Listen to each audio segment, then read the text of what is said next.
cannot. Beautifully wrapped in our iconic Bailey box. Visit Bailey's Fine Jewelry in Raleigh, Cary, Rocky Mount, Greenville, and Charlotte, or at baileybox.com, because every woman wants a Bailey box under the tree. Thanks to Total Wine, you saved more on all the gifts for the ones you adore. Wine, spirits, beers, all nestled on shelves. Got some advice from our helpful elves. Oh, so many gifts to explore when you go to Total Wine and More. Bottles so delightful, whoa. Priced so amazingly low. With the lowest prices for over 30 years, you'll always find what you love and love what you find. Only at Total Wine and More. This hour of the Triangle Sports Leader is powered by Ritchie Law Firm, injury lawyers. Ritchie Law is on top of it. Go to ritchielaw.com. That's ritchielaw.com. Broadcasting live from the Lenovo Studios. WCMC HD1 Holly Springs. 99.9 The Fan. The Triangle Sports Leader. Midday Monday, we're in the mid-40s with afternoon highs today in the upper 40s, mostly sunny with clouds increasing this evening. That comes ahead of some heavy, widespread rain for the morning commute Tuesday, hence a WRAL weather alert day, but the rain moves out by Tuesday afternoon. I'm meteorologist Chris Michaels in the WRAL Severe Weather Center. Weather update brought to you by Newcomb and Company, where your comfort is their business. Visit newcombandcompany.com. 3 o'clock check of your money. The Dow Jones this afternoon down 357 points to 47,359.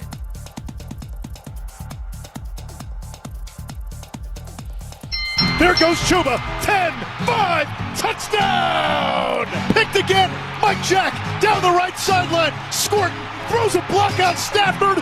Jackson takes it in for a pick six. Hits Coker in stride, and he drags a defender into the end zone. Makes the catch at the 20. He's got the 10, the 5. Touchdown, T-Mac. Pressure. Eric Brown strips the ball. No. Picked up by Carolina. DJ Wadham recovers the fumble. The Drive with Tim Donnelly on 99.9 The Fan. The Drive with Tim Donnelly here on 99.9 The Fan. How's it going, everybody? Hopefully you had a wonderful Thanksgiving. Time with family. Time to watch a lot of sports. Now you're back on a Monday, ready to rock. I am. I'm Tim Donnelly, Dennis Cox producing the show. I'll tell you what, a lot has changed since I last spoke to you. Took a couple days at the end of last week for the holiday. Apparently Brandon Bussey's now entrenched. 2 more wins, shutout, stud goalie. Duke somehow in the ACC championship. NC State basketball no longer ranked. A lot has changed. Luckily, we have the next 3 hours to get into it all. And that includes some time for you to open up with us on the phone lines. We'll open up the phone lines at 4:15 for the Monday Soundoff. 4:15, so a little over an hour from now. You can bring up any topic you want to bring up, and we'll talk about it. So get ready for that. That's at 4:15. In the meantime, we'll start, as we always do, with the Big Three at 3.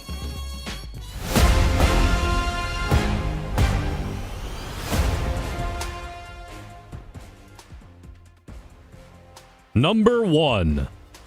The appropriate delay there to build anticipation, because you want true enlightenment? Well, we're dropping it. We're copping or dropping is what we're doing. Nope, there it is. Well, we'll cop this. Carolina Panthers beat the Rams 31-28. Which means Carolina Panthers are in December, officially, it's December 1st today, above 500. And they are set to play, following a bye, the 4 most important games they've played since at least 2017. And that comes with beating the Los Angeles Rams. Going into the week, if you would have asked me to pick one team going into the weekend, if you would have asked me to pick one team playing the best football in the entire NFL, I would have said the Los Angeles Rams. Best quarterback, Matt Stafford would have been hard to argue against. The way he was playing the position, the way that offense was executing, the way they moved the ball for that first touchdown that the Rams scored against the Panthers, and then to see the Panthers stare them in the face and win the game.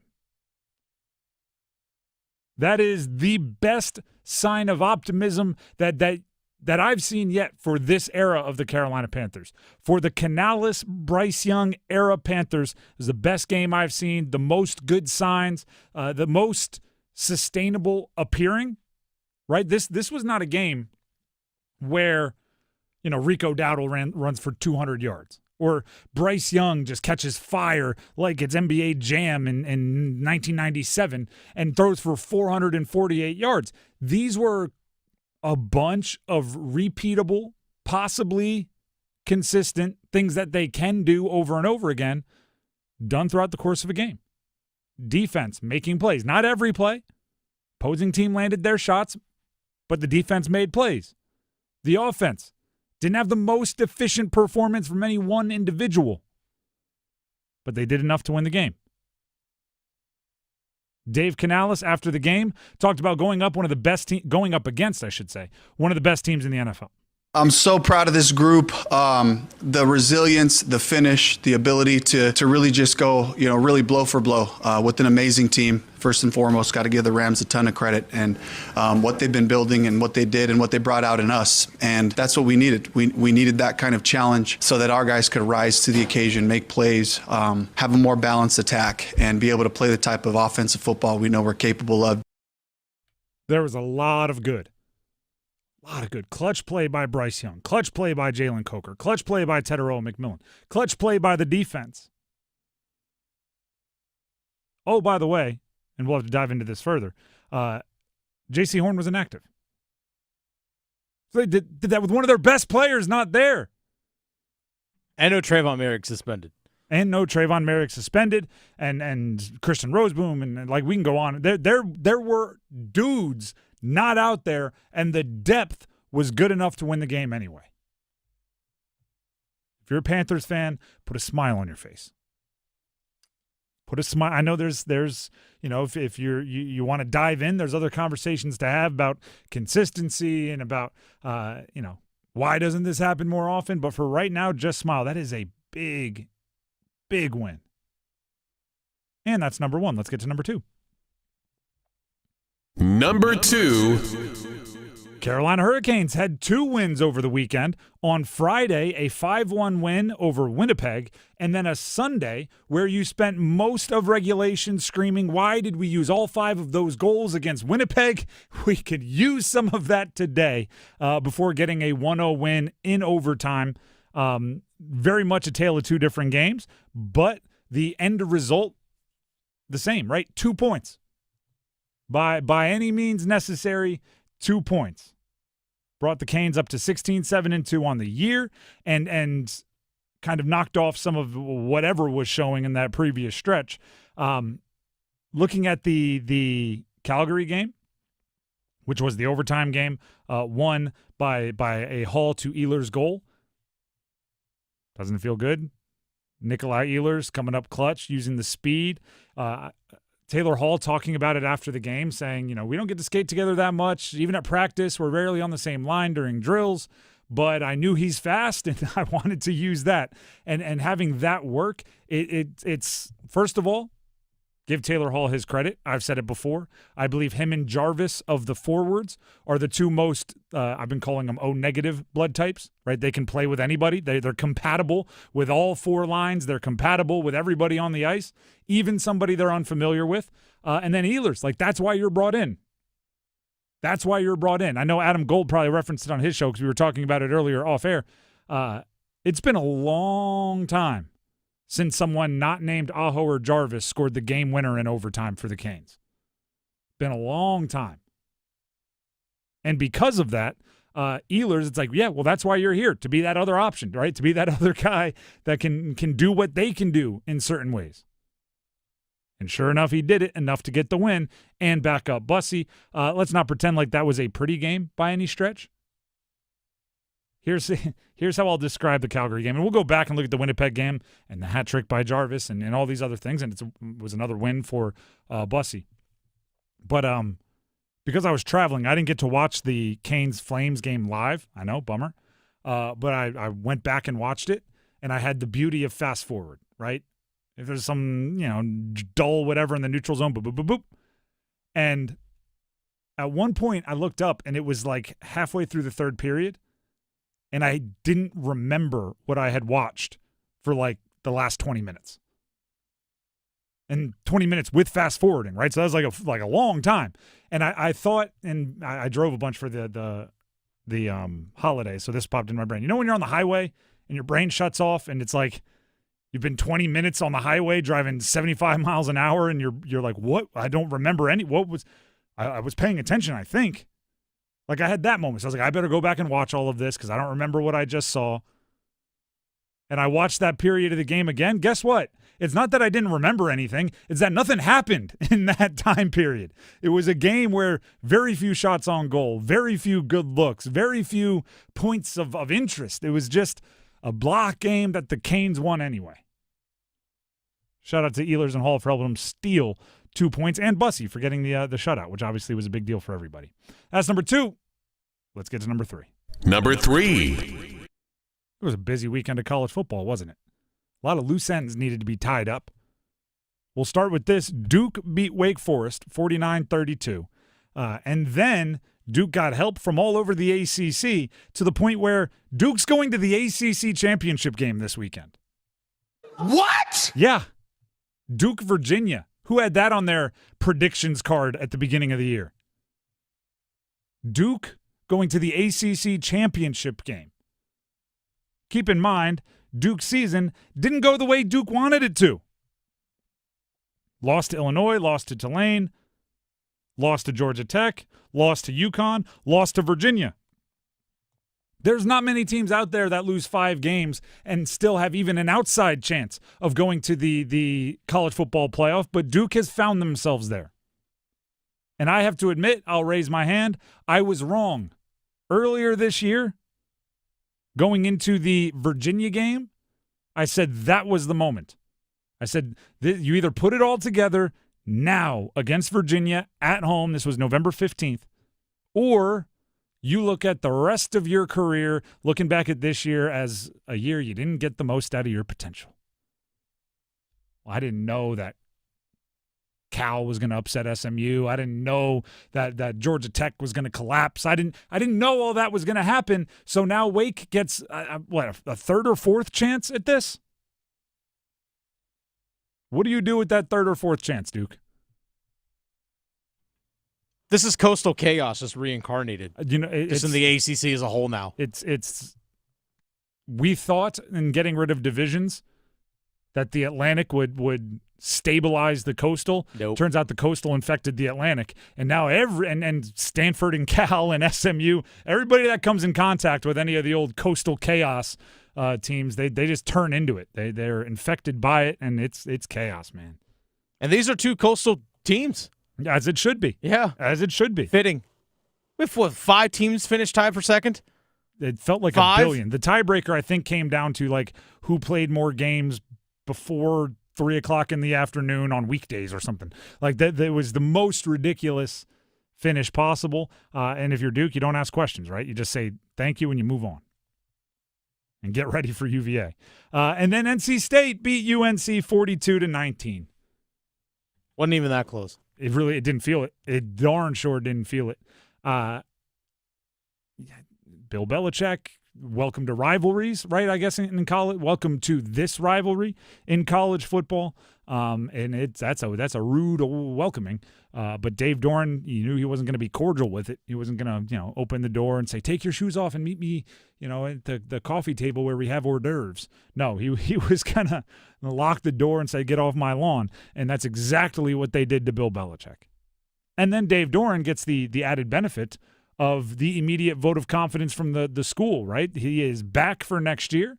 They are bowl eligible, which means you can start planning for next year. Start spending that revenue share. Start deciding what your roster needs. Start talking to your coordinators about adjustments because it's a 24 hours, 7-day a week, 365-day a year job. And now that you're going to be around for the next season, without a doubt, publicly, better start getting ready, right? Because if there's anything this year shows, it's that the ACC can be as wide open as anything. If you take care of business in the games you should from the jump, You never know what's going to happen, right? You win 8 games this year, 9 games this year, you kind of coast into the ACC championship if you win the right ones. Possibly a college football playoff. Who knows what happens from there? As just a hint of what we have going on, the Big 3 at 3 here on The Drive with Tim Donnelly on 99.9 The Fan. The Panthers, to emphasize week one more time. They beat the Rams. How did they do it? Stick around. Hey, folks, it's Dennis Cox from 99.9 The Fan for my friends over at Raleigh Weight Loss Center. I've been with the program at Raleigh Weight Loss Center for 4 months, and I've lost 42 pounds. But most importantly, I've maintained that weight that I've lost as well.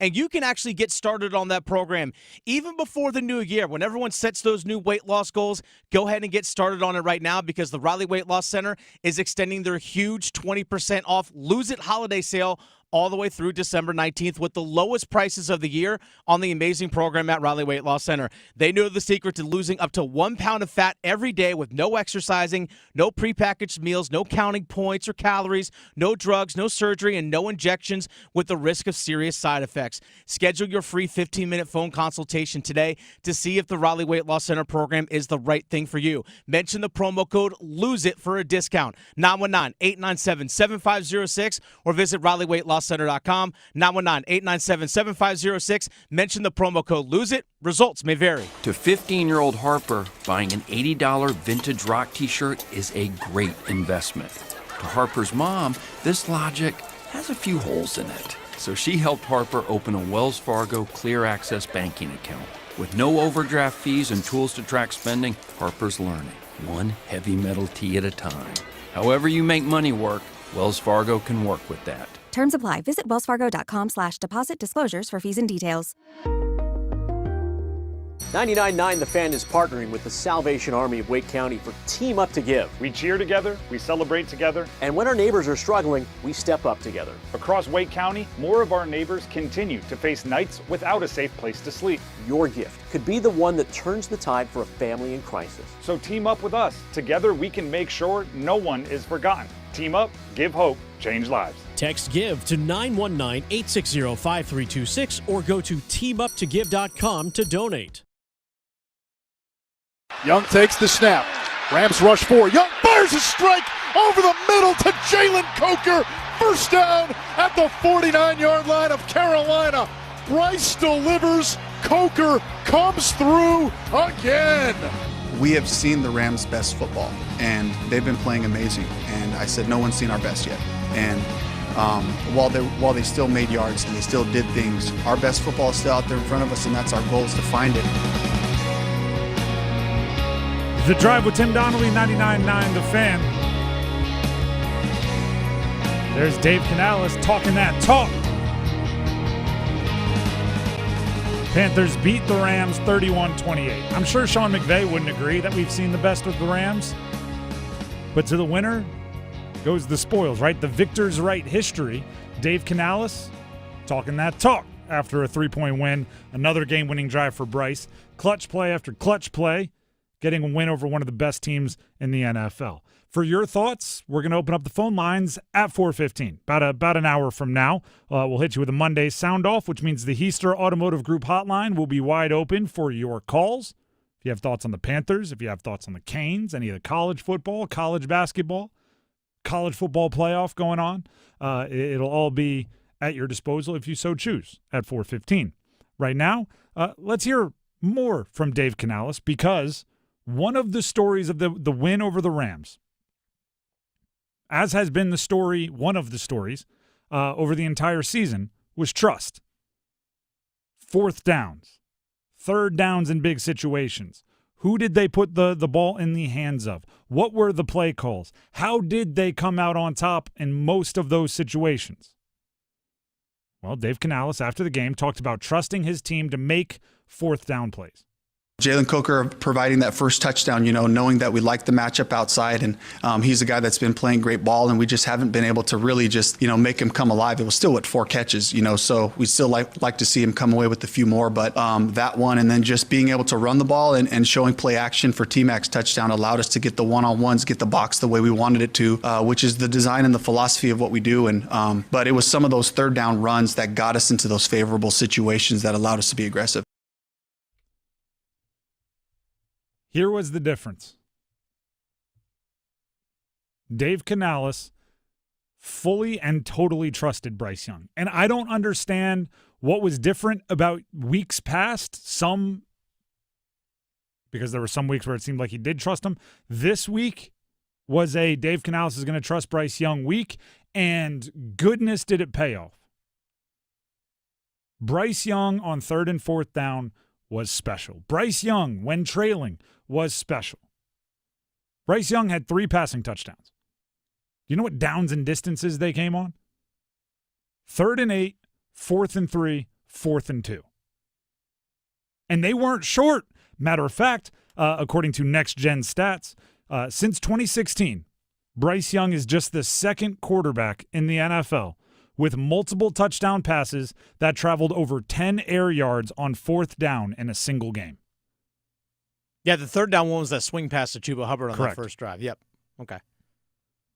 The first was Joe Flacco earlier this year in a Week 6 loss to the Packers. Okay. So both came this year since 2016. But 10 air yards on 4th down when it's not 4th and 16, it's 4th and 3 and 4th and 2, right? It's not like it's 4th and 20 and he had to throw it to the sticks. That's insane. And it's insane trust. Now, obviously, the second one, the deep one to Tedderell McMillan, his only catch of the game, is easier when you make good on that trust against Jalen Coker, right? It's easier to pull the trigger. It's easy because, worst case scenario, you're 50% on 4th down, wild, risky play calls and decisions by your quarterback. But it worked. It worked. Bryce Young, according to Pro Football Focus, when trailing, so when they were behind on the scoreboard and Bryce Young was attempting a pass, you ready? 8 for 10, 167 yards, 2 touchdowns, 0 interceptions, and a perfect 158.3 passer rating. Don't ask me the math, but it's the perfect passer rating is 158.3. That's an unreal day from Bryce Young. Unreal. Credit where it is due. Right? I've been as critical of Bryce Young as anybody. Now, I wouldn't say that I've been critical unwarranted, right? I see everybody in my Twitter mentions, saying, whoa, what are you going to say now? What do you mean, what am I going to say now? He played a great game. I'm going to say he played a great game. If you think all I do is say negative, well, guess what? After bad games, I say he played bad. After good games, I say he played good. After great games, I think and say that he played great. So if you think all I do is say negative things, do the math. But there's nothing about that game yesterday that is going to have me in here hanging my head about Bryce or about the way Dave Canales handled Bryce, about the play calling, about the aggressiveness, about any of it. I do think, we can nitpick, right? I do think Tedderell McMillan needs to be more involved earlier. Yeah, only 2 targets the entire game. And I hear you if you're saying, well, if they were expending all of their defensive resources on T-Mac, other guys have to beat him, and look what Coker did. I'm for it. Don't get me wrong. But you can't let a team just choose to exclude your best wide receiver, right? There are number 1 wide receivers all across the NFL, and they're putting a safety over the top. Doesn't mean they don't get any catches. We can get into the nitty-gritty of little things or the consistency or the questions, like I'm sure we'll ask, like Canales. If Bryce Young throws an interception early in a game, is all of that trust that you showed in this one not there? Because that's something that's popped up in the past, right? It's one thing to trust a guy. It's another guy to trust a guy beyond the first mistake. But when Bryce doesn't really make that first big blunder, it's a beautiful thing. Almost to the point where I think the Panthers should invest in, the Men in Black flashy thing, the Will Smith telling you stare here and then boom, and then you don't remember anything. 10 minutes, 20 minutes, whatever the thing is. I almost want to invest in that for Dave Canales. Not because I want him to forget any of his football or his play calling, because obviously it was on point against the Rams. But just if Bryce has a boo-boo, if he makes a mistakey-wakey, right? If he makes a blunder early in the game, I want to blast the memory of Dave Canales for just the last 5 minutes, just so he'll still call the game like he trusts him. Because that's so much more fun to watch. The deep ball to Teteroa McMillan was a great play call, unreal execution, and also pretty good like situational awareness from McMillan to be completely locked out of production for an entire game. And then when the one opportunity for you to change the game happens, be ready to make the play, especially for a guy who we've seen have focus drops throughout the season. Make that catch, score the touchdown, dance with your quarterback. And credit to the defense, who we'll have to talk about later in the show. But that was the most complete win I've seen. Right? For everything good I said about Bryce Young, I would have said that about Matt Stafford going into the game. And with the touchdown to Devontae Adams, Stafford had 28 consecutive touchdowns through the air, passing touchdowns, without throwing an interception. He had gone 28 passing touchdowns without throwing an interception.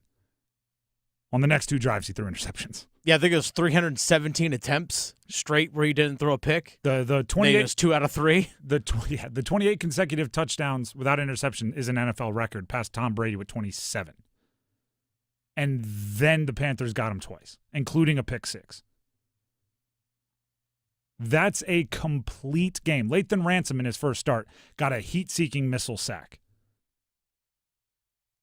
The depth in the secondary with J.C. Horn and Trevon Merrick out was excellent. The depth at the linebacker core with Roseboom and Chairless out was great.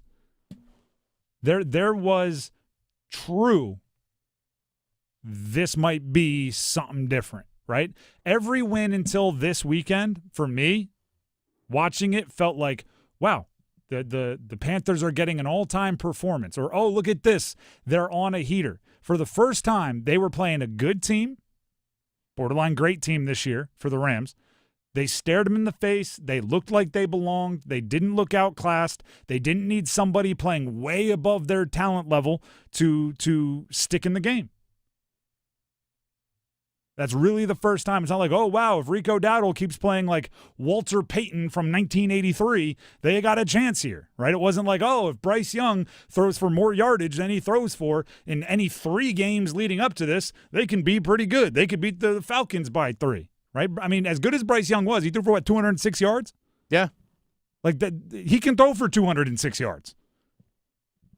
If we went into next week or 2 weeks from now and said, hey, Bryce, we need 210.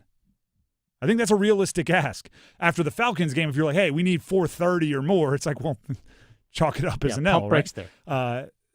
They stayed committed to the run. It was good. I wanted to. And we will obviously talk about as a season as a whole, like where was this in other games and the consistency question and all of that. But I wanted to poke big holes in this game. Right, it's part of the job is to go back and watch the film and say, well, this thing appears great, but it's actually fool's gold. This was a good game. This was a good game.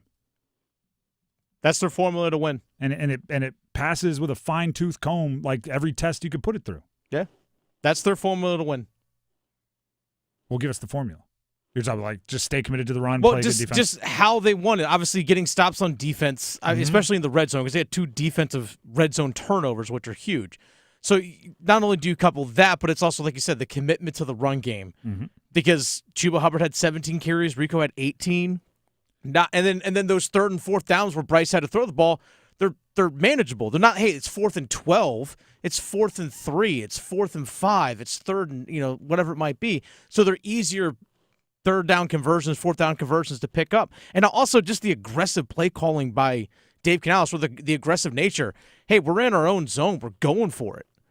And you brought up the Chuba Rico split. Mm-hmm. I even think that is a learn and move forward moment because it took them so long to go from Chuba to Rico, right? 2 games where Rico was outperforming Chuba that they stayed with Chuba, right, when he came back from the injury. In this game, like, make no mistake about it, I'm as big a Rico fan because it's been an awesome ride the last 2 months. Chuba looked like the better running back, and it took him looked healthy. Took him a quarter, a series to go. All right, Chuba, hot hand, let's roll, right? That is way more effective than no. Let's keep giving it to Rico. He's been our engine for the past 2 months, and we want to keep it there, and we want to keep it there. And then by the end of the game, it's like, well, you probably should have gone with the guy that looked like he had more burst. Rico might be dealing with something. Maybe it's a little fatigue, whatever it is. Chuba looked like the better running back, and they treated him as the better running back quickly. It was a really good day. It was a really good day. And I've got some really good information for you. Tim Donnelly here for Miller Lending. Miller Lending and Gordon Miller, home of the no-cost loan. Maybe, right, holiday season's around. You're thinking of upgrading the house. Maybe you want to be closer to family. You're going to be around family. You're going to enjoy it so much. You know what? We should move home. Whatever your motivation is, you don't want to have your move, your relocation, your upsize, your downsize held back by, but rates are high right now. So instead, call Miller Lending and get something they call the no-cost loan. They're the home of the no-cost loan. And what that means is you don't pay closing costs, you don't pay third-party fees, you don't pay extra hidden surcharges, right? Nothing rolled over into your rate. You just show up, sign your mortgage, get ready to make your monthly payments, and then that money you save can help you deal with the maybe higher rates that you're going to be dealing with until if/when rates drop. And if they drop, refinance. No cost, no fees, no surcharges, right? No money out of your pocket, nothing baked into your rate. That right there gives you the opportunity to lower your monthly payment that you were maybe a little bummed out about when you moved. And because of that, Miller Lending wants to help you be as flexible as possible, get where you need to go, get the mortgage you need when you need it, and you're not always hamstrung by, well, we could wait for better time, we could wait for better market. Can't always wait. Sometimes you just want to move. The number to call is 919-447-3377. 919-447-3377. And I guess I should make this true also, right? Spend a lot of time with family. We should move back home. Maybe also spend a lot of time with family. We should get the heck out of town. That's all up to you and your family and how you interact at the holidays. The number to call is 919-447-3377. Or visit them online, millerlending.com. Miller Lending is an equal housing lender, NMLS number 250-2146. When we come back, we have 2 minutes of gold from Adam Gold, all about the Canes' win in overtime yesterday, and the Dean's List. Don't go anywhere. Welcome home. Your home is more than just walls and windows. It's where your story unfolds. At Baker Home Exteriors, we understand that every detail helps write that story. For over a century, our parent company, Baker Roofing, has set the standard for excellence. And now we're bringing that same dedication to your home. From roofing and siding to windows, gutters, and more, our craftsmen transform houses into the sanctuaries you've always imagined. Visit BakerHomeExteriors.com to begin your home's next chapter. Now, let's take a short break from our 8-hour ode to the oboe for a word from our sponsor, Mr. First Tuesday. Get your scratch-offs on the very first Tuesday. Looks like we've got a caller on the line.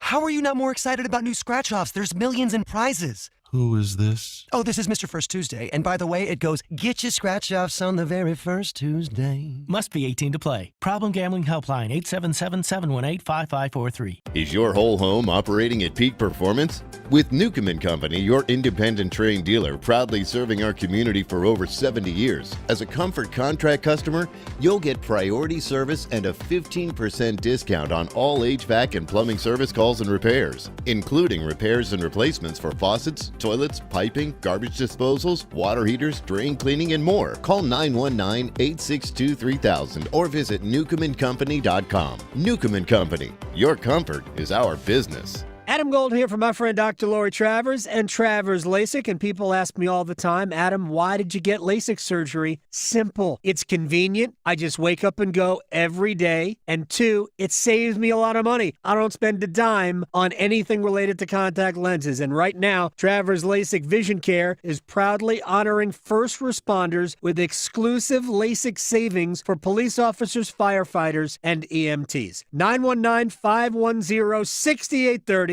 TraversLASIK.com. Here's Brandon with Parkway Sleep Centers. Tired of waiting for a sleep treatment? At other sleep centers, it can take 6 to 8 months just to get an appointment and cost you thousands more. Not Parkway Sleep Health Centers. We schedule you within weeks and we'll save you money too. We have over 20 years of experience serving the Triangle. Let our expert team help you sleep better sooner. End your sleep problems. Live your best life. Experience the Parkway Sleep difference. Visit ParkwaySleep.com and start your journey to better sleep today. today. Parkway Sleep Health Centers. Sound sleep, sound health. We know you're hot to see a Carolina Hurricanes game in person. Visit 999thefan.com or fire up the Fan app and enter to win a pair of tickets and parking for the Canes-Columbus game on December 9th. Check out our Hurricanes hot ticket giveaway at 999thefan.com. Wilson takes the snap, runs up the middle, charges, backward, goal line, touchdown. 3-yarder. Will Wilson, his 4th rush TD of the ball game. The Drive with Tim Donnelly, 99.9 The Fan. The Canes beat Winnipeg 5-1. Then yesterday, that was on Friday, I believe. And then yesterday, won in overtime against Calgary, 1-0. A shutout for Brandon Bussey in net. And a game winner in overtime for Nikolai Ehlers. If you have thoughts on that, we want to hear them at 4:15 when we open up the phone lines for Monday Soundoff. 919-860-5326 is the number to bookmark and call in at 4:15. Not right now, but save it. And we'll open up the phone lines then. We'll let you know officially the time where the lines are open. Before we get to the Dean's List, how about 2 minutes of gold from Adam Gold, all about the Canes' win yesterday in overtime over Calgary. Hey, it's Adam Gold, and I've got 2 minutes for 2 points for 2 games played by an unlikely Hurricanes hero, and it's all brought to us by Parkway Sleep Health Centers. So, yeah, Nick Ehlers scored the goal in overtime. Great goal, by the way, that gave Carolina the 1-0 win over the Calgary Flames. But that ain't the story. The story is second straight start for Brandon Bussey. That's right, Brandon Bussey wasn't even in the organization until after the exhibition season ended. Carolina thought they might be in a goaltending pinch, so they plucked him off the waiver wire just to hold the spot, just in case Caden Primo got plucked by somebody else, and he did. And don't you know, Pyotr Kochetkov was hurt, so they needed somebody. Brandon Bussey, 7-1-0 as a Hurricane, and last night against Calgary, magic. Coleman snaps a shot, Bussey makes the save. That's a huge save right there on a clear-cut 2-on-1. And a chance there denied by Bussey. Great save. Great save. There's a chance it's put on the tape here for Renato. Second attempt at Bussey again. Oh, dear Bussey. Oh, boy. What a snare. It is a remarkable story. A career minor leaguer, basically, who had been in the Bruins organization, started this preseason with the Florida Panthers, and is now maybe Carolina's number 1 goalie? Really? Could be. See if he starts Thursday against Toronto. But back-to-back starts, Friday and Sunday, both wins, both really good performances, and Carolina's needed it. Brandon Bussey, my gosh, this is fun. Parkway Sleep Health Centers, sound sleep, sound health, sound off for riding the bus. The Drive with Tim Donnelly, 99.9 The Fan. Thank you to Adam for 2 minutes of gold. We'll get into Brandon Bussey's story and everything later in the show. It is really fun. But first, time for the Dean's List.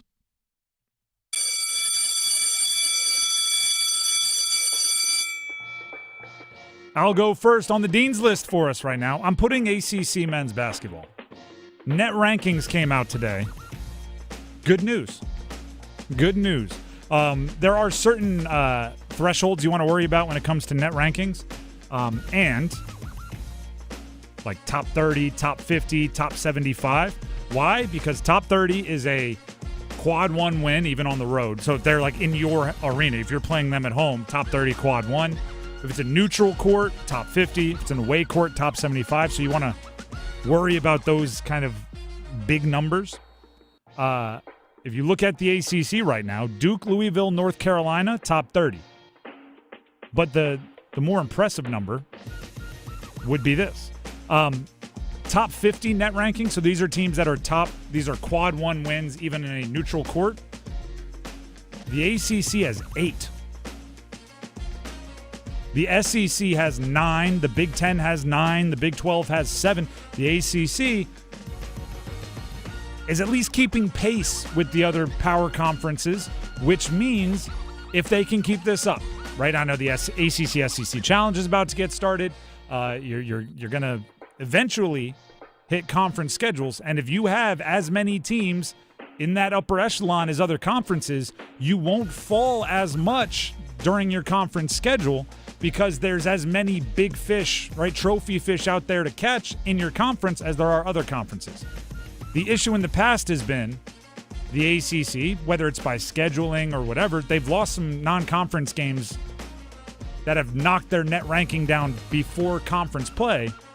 So then once you start just playing your conference, there's not as many net points to go around, and other conferences gain on you, and you end up with like 4 teams in the NCAA tournament. They're doing okay right now. Virginia 31st, Clemson 34th, Miami 38th, SMU 39th, NC State 40th. That's 1, 2, 3, 4, 5, 6, 7, 8 in the top 40. Got to get those wins in the ACC SEC Challenge. Obviously. Optics will matter. Yep. I agree. But for right now, they're doing okay, and I wanted to point that out. Do you have a Dean's List you'd like to throw out here, Dennis? I would like to throw a Dean's List out there to all of the coaches out there who are, well, let's just say college football world, or, well, the carousel turns. So Dean's List to all the coaches that are staying put. Oh. I thought you were going with the cliche jokey of the ones that have been fired because the buyouts are handsome. No, the ones that are staying put. I respect it. Yeah. I respect the coaches that, hey, you know what? I'm doing well here. I'm going to stay here with my guys for at least another year. Or at least through the bowl games. Or maybe like the college football playoff. Or maybe, thank goodness, I get to stay one more year. They haven't fired me There's yet. that, too. There is that as well. All right, I'll hit 2 more here quick. Cam Boozer, Duke.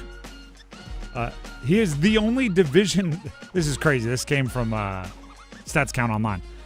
Cameron Boozer of Duke is the only Division I or NBA player in the last 30 seasons to have an 8-game span with 175 or more points, 75 rebounds or more, 25 or more assists, 10 or fewer turnovers, and be undefeated in that 8-game span. Only player in the last 30 seasons in Division I men's college basketball or the NBA to post that stat total in an 8-game span, and he did it in the first 8 games of his Division I career. So that's Russell Westbrook, Mr. Triple-Double, never did it. Right? The best college basketball players never did it. Not in the last 30 seasons. He did it in his first 8 games. I'm not talking about just in their first 8 games. I'm talking any 8-game stretch. Pretty impressive. And last one. You know what's coming. What's that? Delaware's going bowling, baby. Oh, look at that. Delaware Blue Hens. Look at that. Who made this out to be like, oh, bowl eligibility, it's so hard to get. Oh, 6 wins. My Blue Hens jump up to FBS first year. Let's go bowling. They tried to make a rule where if you're transitioning from FCS to FBS, you don't get to go bowling. But guess what? The FBS didn't produce enough bowl-eligible teams, so they extended the invite to Delaware. They're going bowling, baby. Shout out to Coach Cardi, Nick Minicucci, the quarterback, the squad. And also, Delaware, just so you know, we beat UConn. UConn beat Duke. Duke is in the ACC championship game. Transitive property, Power Conference champion, Delaware Blue Hens. Hey, don't think about it too hard. I see your gears cranking. I'm just factoring in the loss to Wake, who lost to Duke. No, I said don't think about it too hard. Oh, I didn't. That's the thing. Take what I'm saying, face value, and move on. Now I got to figure out where the bowl is. They might be going to Myrtle. Might have to do a road trip. Hey, it's a short road trip. True. Hopefully it's not like the Idaho Potato Bowl or something. Hey, you should go to that too. Longer road trip. The Drive with Tim Donnelly, 99.9 The Fan. That is the Dean's List. But those aren't the only people that had good weekends. There's more. We call them winners. There's also people that had some not good weekends, not good weeks. We call those losers. Winners and losers coming up. Adam Gold in studio with my man Patrick Day from the Aluminum Company of North Carolina. All right, let's paint a scenario here. I need windows, but man, I don't have 3 hours to go through the process of deciding what I need, when I need it, can you help at the aluminum company? Absolutely. So, first of all, when we come out to your house to look at your windows, typical window appointment may last 45 minutes, an hour. We're certainly not going to make a 4 or 5 hour commitment to talk about windows. We're there to help. Serve dinner last time. Right. Listen, my wife always says, I talk to my wife all the time when we have salespeople, whatever we're doing. And my wife, I tell her all the time, I can't stand salespeople. And she laughs. She's like, you are a salesperson. I'm like, well, the difference is I'm just having a conversation trying to help people get what they want. I'm not there to pressure you. You're just there to help you get in and out. And it's a pretty quick appointment. It's pretty efficient. So we're there to help you and make it quick. I can vouch for that.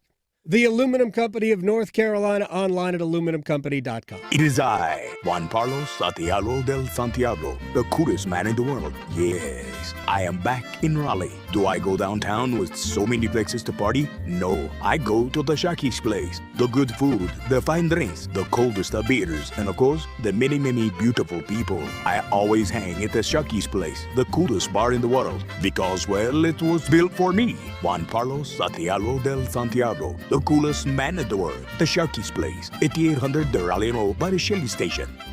Tim, I'm receiving an important update. Ooh, are you getting night vision?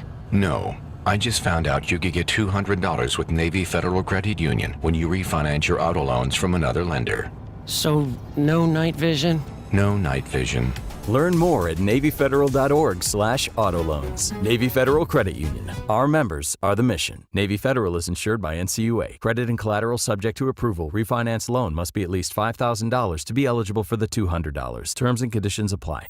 Hey guys, this is Marcy Bailey from Bailey's Fine Jewelry, and we know that you want to get your wife or girlfriend something special this Christmas, but sometimes you just don't know what to get. You wonder, what will she like? What will make her feel special? What will make her say, wow? At Bailey's Fine Jewelry, we have experts that are here to help. We specialize in making you look like a hero. You can even send her in to make a wish list that we keep on file to help make your life just a little bit easier. Bailey's has the largest selection of jewelry in North Carolina, including designers like David Yurman, Lagos, Marco Biccigo, and Apolita, as well as beautifully curated Bailey's collections.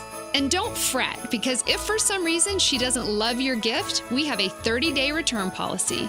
Our goal is to be your go-to jeweler for life. Bailey's Fine Jewelry, located in Raleigh's Village District, Cary's Fenton, also in Rocky Mount, Greenville, and Charlotte. Every woman wants a Bailey box under the tree. Ehlers gets it across, and he scores! In overtime, Nikolai Ehlers with the game winner from Taylor Hall. What a setup, and the extra point goes to Carolina. The Drive with Tim Donnelly here on 99.9 The Fan. We are about to jump into winners and losers, but a couple of ways you can be a winner. Guns N' Roses bringing the 2026 World Tour, their 2026 World Tour, to Carter Finley Stadium in Raleigh on July 23rd. You can sign up now for pre-sale access, and if you want to win a pair of tickets, text keyword ROCK, R-O-C-K, to 919-860-5326 for your chance to be a winner and win a pair of tickets to see Guns N' Roses at Carter Finley Stadium on July 23rd. Again, keyword ROCK, R-O-C-K, to 919-860-5326. Just text in the keyword. Don't have to say anything else. Another way you can be a winner is call in during Monday Soundoff. Get your take on the air. At about 4:15, we'll open up the phone lines, and you can call in with your take on Canes, Panthers, college football, college basketball, whatever. And we'll entertain it and have a fun time here on air. So that's coming up at 4:15. In the meantime, winners and losers. This team will never lose again. This is more aura and vibe than scoreboard, right? Oh, this team scored more points, they're the winners. Nope, you got to give me a reason why they feel like a winner. I'm going to start with 3 Panthers. J.C. Horn, Trevon Merrick, and Rico Dowdle. They are top 10 at their position as of 11 a.m. today in Pro Bowl fan voting. Oh, nice. J.C. Horn, ready for this? Number 1 cornerback. Really, in fan voting? Number 1 in fan voting. Awesome. Cornerback right now. Rico Dowdle, 7th running back behind the usual suspects, Jonathan Taylor, Jahmyr Gibbs, McCaffrey, Bijan, James Cook, and Devon Achane. But ahead of Josh Jacobs, Devontae Williams, DeAndre Swift, excuse me. Him too. Yeah, technically, I'm sure there's a DeAndre Smith somewhere that he is above. So Rico Dowdle 7, and Merrick is number 7 also in strong safeties. So that's the entire league. That's not NFC. That's not division or whatever. That's the entire league. So they're all in the top 10 in their position, and I just like pointing that out because it feels like even the Derek Browns and J.C. Horns and everything don't climb up those very often. You know what I mean? Just reputation of the Panthers aside. And for those UNC fans out there, guess who's number 1 overall of any position? Drake May. Number 1 vote getter for Pro Bowl voting as of 11 a.m. this morning. So they're all winners. Loser? Ole Miss. Best season in 60 years for Ole Miss. Set up to potentially go win a national championship, punch their ticket to the CFP, maybe even a bye. Coach leaves before the playoffs and creates just a cluster bleep of a situation. Lane Kiffin says, I want to go to LSU. I have a better chance to win a national championship there, even though my chance of winning Ole Miss national championship is like right now. Crazy. Yeah, complete and total loser, Lane Kiffin. He's in the mix also. Oh, no, he's leading that pack. He's got $91 million coming his way. Complete and total loser. The fact that the way they strung things out, the whole thing hey, if Tona's coaching staff, if you're not on that plane with me, that you're not going to have a job with me at LSU, and like just holding the guys to the flame like that, it's like, wait a second. Hold on, man. Like, you just, first of all, it's obvious he and LSU, and Ole Miss to a maybe lesser extent, are not operating with the best intentions of the players. You know what I mean? Clearly not. They're in a measuring contest of a certain kind. I mean, the fact that you actually had Ole Miss players tweeting at Lane Kiffin, "Go kick rocks," which I was like, tells you everything you need to know. Do you have other winners and losers you like to throw out here? Winner Brandon Bussey. First career shutout. Got first career back-to-back starts in the NHL as well. It is a really cool story. It's pretty awesome. Pretty awesome for him. I will say it's a bit more believable being a goalie. Right? I'd be surprised if like a 26, 27-year-old career minor league like center suddenly showed up and was like, oh, first hat trick in 8 games in or whatever. Yeah. But 20 goals scored. Yeah. But goalies, I mean, you never know when it's going to click, right? It seems to appear and disappear at its own pace. And obviously Bussey's playing well right now. Yeah, just simply needed a shot. Mm-hmm. And who knows? Maybe if he would have gotten that shot 5 years ago, he wouldn't have been ready. You know what I mean? Like, it's whatever he did in the minors got him ready for now, and he's playing well. I have a winner-loser combo. Winner, Panthers front office. Loser, Vikings front office. Yeah. Trading Adam Thielen, not so bad, huh? Now that he was released by the Vikings after being a healthy scratch this weekend, huh? Yeah, he asked to get waived, and they said, all right. The Panthers received a 2026 fifth rounder, a 2027 fourth rounder for Adam Thielen, a 2026 conditional 7th, which will remain a 7th, by the way, because he was active for 10 games, and a 2027 5th.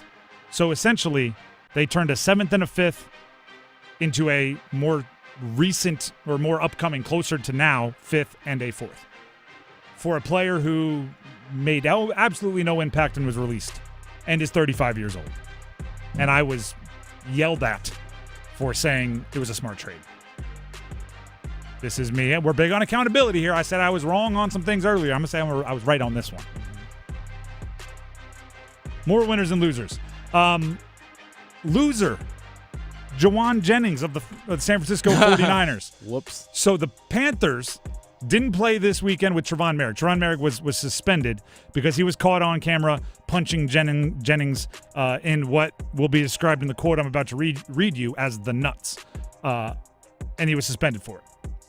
This week, the Niners played the Browns this week. And Browns lineman Shelby Harris, after the game, which, by the way, was a Niners win, so give you full perspective. This was the quote from Harris. I see why he got punched in the nuts. He says some things that you should not say to another man ever. but I don't respect it. Because you say that, then run behind your O-line. That's some real soft bleep, and I want that known. I see exactly why they punched your nuts. I'm surprised nobody punched you in the jaw yet. I'm just saying that I say this every time we talk about trash talk. I think trash talk is great. I think if you need to get motivated, you need to go talk your trash to hype up yourself, that's fine, but there is a line you can't cross, and it appears as if Juwan Jennings may cross that line. If you're wondering, Trevon Merrick declined to say what led him to punch Jennings in that place, but it looks like the Browns did not decide to abstain from reasoning. More winners and losers. Let's get a couple of winners here. Let's end on a couple of positive notes. Actually, 3. I got 3 winners. I have more losers too, but we just don't have time. Winners. College football coaches' agents. The governor of Louisiana criticized the heck out of the Brian Kelly contract. Too much guaranteed money, too much buyout, too much this, too long term. And then LSU gave Lane Kiffin a 7-year deal worth $91 million with an 80% buyout. So whatever's left on the contract, if they want to fire him, it's 80%. And do you know what's the craziest part? According to reports, no offset language. So if they fire him owing him $40 million, he gets that $40 million, even if he goes and coaches somewhere else and makes $10 million a year. He just gets that money on top of what he's making at his next job. So you know how like James Franklin was owed $50 million, then he signed with the Virginia Tech for a bunch of money. Turns out Penn State only had to pay him $9 million? Yeah. That doesn't happen for Lane Kiffin if he's fired from LSU. If he's owed $49 million and he goes and signs with Virginia Tech to be their next coach, he gets whatever Virginia Tech is paying him plus the $50 million that LSU offers him. Winner, his agent. So yeah, college coaches' agents are like, even when the governor says it's stupid to do, they still do it. So we're just going to keep getting our clients paid. There you go. Winner, affectionately known as Cokeheads. Yeah, yep. Jalen Coker's fan base. First of all, great name for a fan base. Yeah. Clutch catches, more so than huge totals. Just a really good clutch game for Jalen Coker, and I wanted a reason to say Cokeheads. Jalen Coker actually talked to him in the locker room after the game yesterday, and he was asked about his fan base, and he goes, well, I hope they're lit right now. Joking with a smile. And lastly, Seth Jarvis. Yeah. I just don't want to pass by a hat trick without putting him in the winner category. A hattie it's good business. It's good business. It's like pace changing, right? You're always talking about, you're on pace for this many points. You're on pace for this many goals. A hat trick changes your pace. So shout out to Seth Jarvis in that win over Winnipeg, which, by the way, is where he's from. Against the hometown team, got a hat trick. So Seth Jarvis is a winner for that. And that's it for winners and losers here on The Drive with Tim Donnelly on 99.9 The Fan. We still have Monday Soundoff coming up at 4:15, but before that, football at 4. Panthers win. Chuba Hubbard, a defense. Dave Canales, everybody participated. Stick around. Bank of America is a nation's leading business lender, and we're ready to help with your next goal. Here in the Triangle. That's why we have over 3,700 local business specialists across the country. Because with the right team, your business and community prosper. What would you like the power to do? Learn more at bankofamerica.com/local business. Bank of America, official bank of FIFA World Cup 2026. Bank of America Corporation, all rights reserved. It's bow time. 'Tis the season for food and family, but thanks to Bojangles, you don't have to spend hours in the kitchen when loved ones come home for the holidays. Set down the spatula and put away the mixing bowls, because this holiday season, Bojangles is ready to help you celebrate with all your family favorites like Chicken Supreme, Cajun Filet Biscuits, or a big bow box of hand-breaded chicken, scratch-made biscuits, and fixins for the whole family. We'll make the food so you can focus on making memories. Head to Bojangles and gift yourself a taste of home. It's bow time. If it's ho-ho-ho time, it's Bobo Bow time. Time to order a party-sized platter of that bodacious Bojangles flavor before your next holiday celebration. Choose a Bojangles Supremes platter and get 50 whole breast tenderloin fillets. Or go with a Bojangles dessert platter and get 2 dozen Bo-Berry biscuits, 2 dozen cinnamon twists, or 1 dozen of each. It's a platter full of Bo-liciousness. And don't forget to pick up Bojangles gift cards. Just the right gift for anyone on your list. Hurry, it's Bo time. Think only current and former smokers get lung disease? Well, before you breathe a sigh of relief, WakeMed would like to remind you that even if you've never smoked in your life, secondhand smoke or environmental toxins can put you at risk. So go to wakemed.org and take our free online lung health assessment. It takes just a few minutes, and who knows, it could keep lung disease from taking your life. I'm attorney Brian Ritchie. Getting hurt in a car wreck comes with all kinds of stress and frustration. But when you call me, I'll be on top of all of it. So all you need to worry about is getting better. If you've been injured in a car wreck, I'm on top of it. Contact us at ritchielaw.com. Broadcasting live from the Lenovo Studios. WCMC HD1 Holly Springs. 99.9 The Fan. The Triangle Sports Leader. Midday Monday, we're in the mid-40s with afternoon highs today in the upper 40s, mostly sunny with clouds increasing this evening. That comes ahead of some heavy, widespread rain for the morning commute Tuesday, hence a WRAL weather alert day. But the rain moves out by Tuesday afternoon. I'm meteorologist Chris Michaels in the WRAL Severe Weather Center. Weather update brought to you by Newcomb and Company, where your comfort is their business. Visit newcombandcompany.com. 4 o'clock check of your money. The Dow Jones this afternoon down 432 points today to 47,283.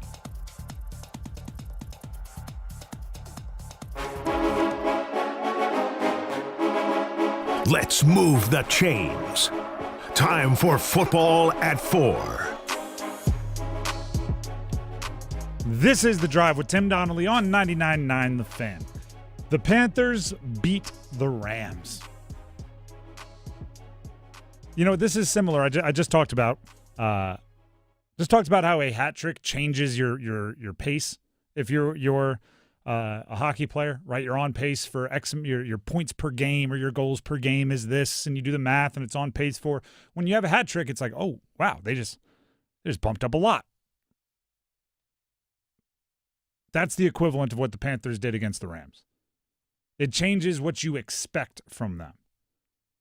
Right, pre-hat trick, you might expect a player, if they score 25 goals, that's good. They get a hattie, all of a sudden it's like, 29 is on the table, right? Like the expectations jump in a big way. Let's get 30. Yeah, you know what? 29 is practically 30. And if you're shooting enough for 30, you should probably score 32, right? And then all of a sudden you're looking at other players and you're doing math. A win by the Panthers against the Rams is that kind of deal. A win by the Panthers against the Rams in the manner of which they beat the Rams. It wasn't fluky.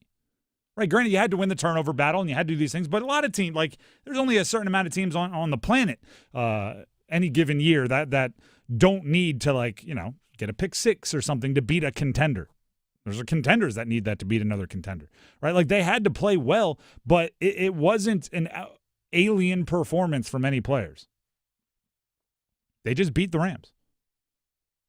And I respect the heck out of Sean McVay. He had some post-game comments where he was like, we did not overlook them. We did not treat them as if they were a lesser. They went out, they made plays to win a game, and we didn't make enough plays to win a game.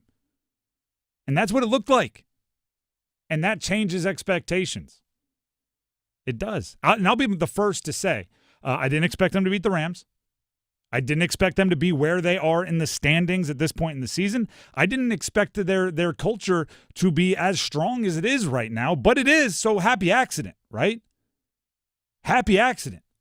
And if you're somebody that was out there betting on them to beat the Rams on the money line and betting on them to win the division in the money line, or not on the money line, but betting on them to win the division with a future at the beginning of the year, congratulations to you. I don't think there were many out there, but you appear to be in a better shape than where my predictions were. They haven't lost back-to-back games since week 2. That is a strong sign of what they have in that locker room. Dave Canales, after the game on Sunday, was asked why they haven't lost back-to-back games since week 2. It's humility. It's playing games where we're humbled by not having great execution and knowing that we have to get back to our basics, our fundamentals in execution. And this is a humble group. It's the leadership of our team. It's Derek Brown and it's Bryce, and these guys taking one game and saying we can do better than this, and rising to the challenge, making sure that we're being intentional with what we're doing every single day and how critical it is to execute on game day. I'm going to disagree a little bit. Because part of it, I also believe, is they are just an inexperienced team in certain places. And with that comes up and down, right? And they haven't always been good enough to overcome the up and down at certain positions. But I love that they've stuck together in the way that they have. I love that they've continued to depend on the guys in their locker room. I love that whether they believe it or not, they've talked themselves in to everything being in the place that it should. I love that they can lose to the Saints. Yikes. That they can drop some stinkers, yet still have the confidence to beat Green Bay in Green Bay. Still have the confidence to beat the Rams, which, by the way, are 2 bounce backs from ugly losses, right? They lose with Bryce injured 40-9 against Buffalo. Next game, beat Green Bay, which, by the way, was a mostly defensive win. They lose to San Fran, Monday Night Football, 20-9. Ugh. Next week, short week, they beat the Rams 31-28. I love that for their culture. And I'm going to go back to a conversation we had before this season. Before this season, I said they've come around the turn. They've come around the bend. There were points in time over the last three years where by this point in the season, and it's gross to say because I'm as competitive as anybody I know, I was rooting for the Panthers to lose because I thought it was more important for them to get higher draft picks, which statistically say more likely to be all pros, more likely to be all famers, more likely to be pro bowlers, right? Get higher draft picks. I thought it was more important for that than it was to, quote unquote, learn how to win, right? To build a winning culture in the locker room. But before this season, I said, you think you have your quarterback. You have your offensive line for the most part. You have your number 1 wide receiver. You have your cornerstone cornerback. You have your cornerstone front 7 guys led by Derek Brown. You signed Trevon Merrick. Like you many of the positions that you would need to draft highly, you think you have. So now is the time you want to go pedal to the floor to win every game. I don't care how rough it went by the end of the year. I still think you should be learning to win. You should be learning the culture. You should be trying to go for it. And then they messed around and actually got in the mix.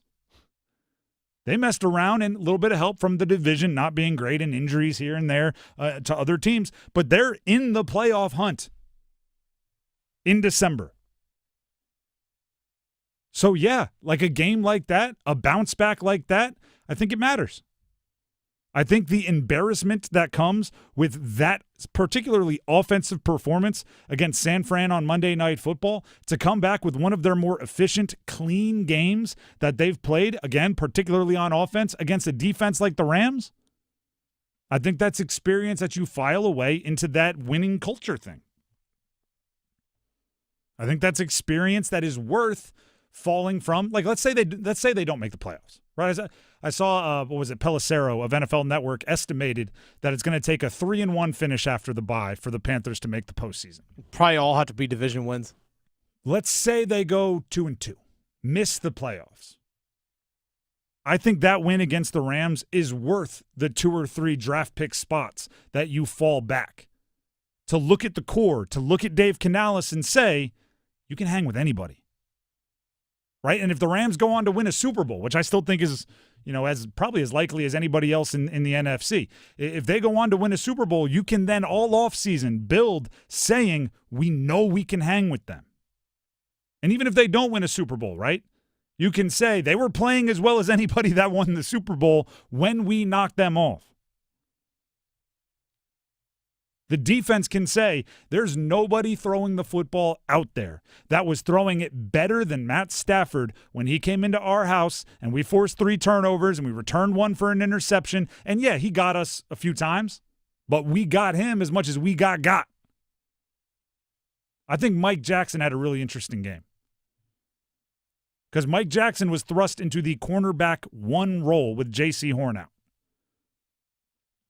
I don't say this disrespectfully because being a number 2 corner in the NFL means you're one of the 64 best at your position in the world. And there are hundreds of thousands of people trying to be in those 64 slots. So he's really good. He's not a cornerback 1, right? He's not. There's a reason J.C. Horn is who J.C. Horn is, and Mike Jackson plays off of J.C. Horn. But he had to go step into J.C. Horn's shoes in that game.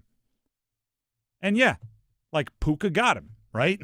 The one-handed catch, right? Getting lost a few times on routes by Devontae Adams. Like, yeah, going to happen. But he also took what I believe is a surefire Hall of Famer, Matt Stafford, throwing an out, which is, one of the strongest arms in NFL history, trying to put it high and outside where only his guy can get it. And he sat on it, jumped it, intercepted it, and ran it back for a touchdown. He got his as much as he got. And that, to me, is the learning lesson. That's redundant. That, to me, is the lesson for the Carolina Panthers. When you're playing a really good team, they're going to get you. You just have to make sure you get them as much as you got. Mm-hmm. And they did that.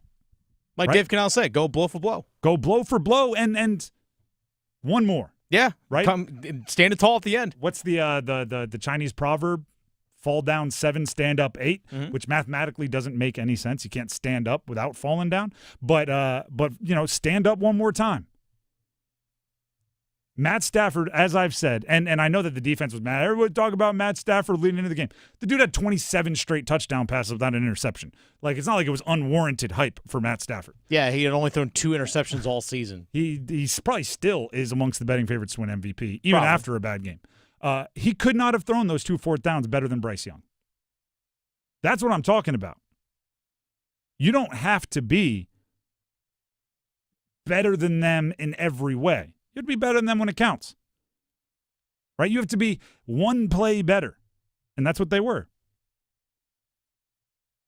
I do push back a little bit on being too excited about Bryce Young's 11 game-winning drives because it's like 11 out of 13 wins. I'm more intrigued by just overall wins than game-winning fourth-quarter comeback drives. But it does give you a weird amount of confidence in that situation. Strange amount of confidence in that little finish, right? It was 3rd and 5, right before the 2-minute drill, or right before the 2-minute warning.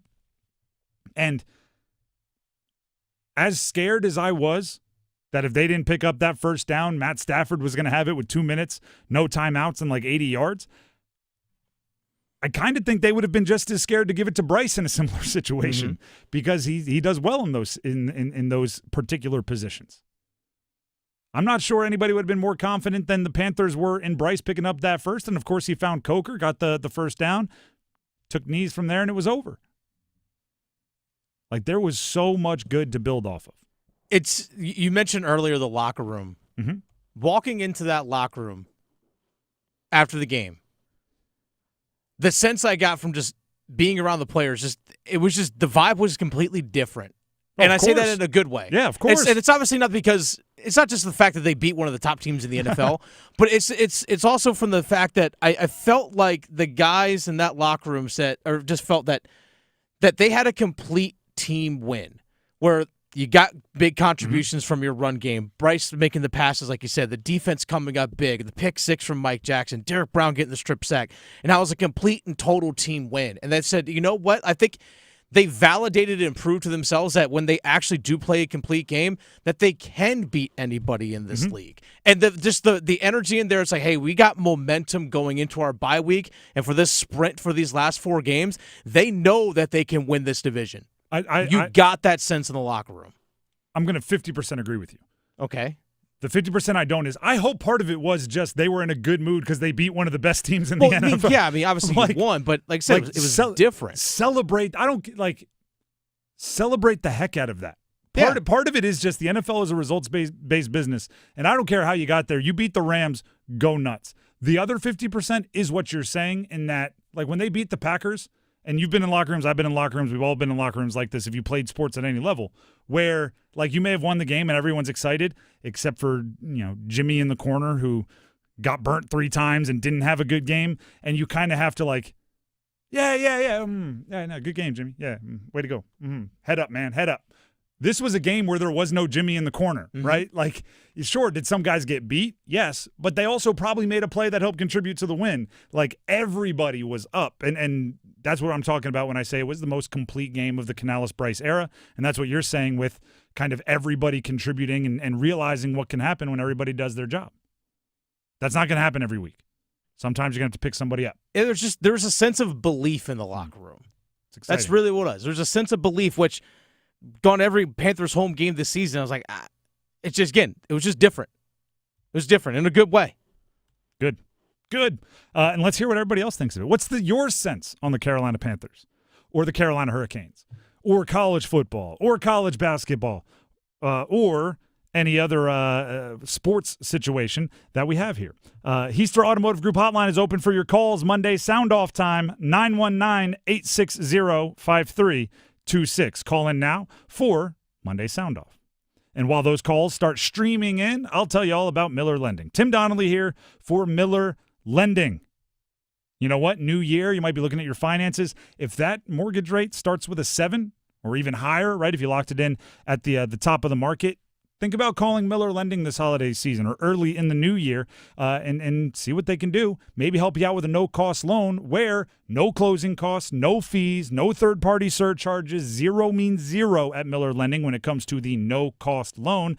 You might be able to get a lower monthly payment, right? Lower that rate simply by calling and asking. If you have one of those top-of-the-market rates that you locked in because you had to, there's nothing wrong with that.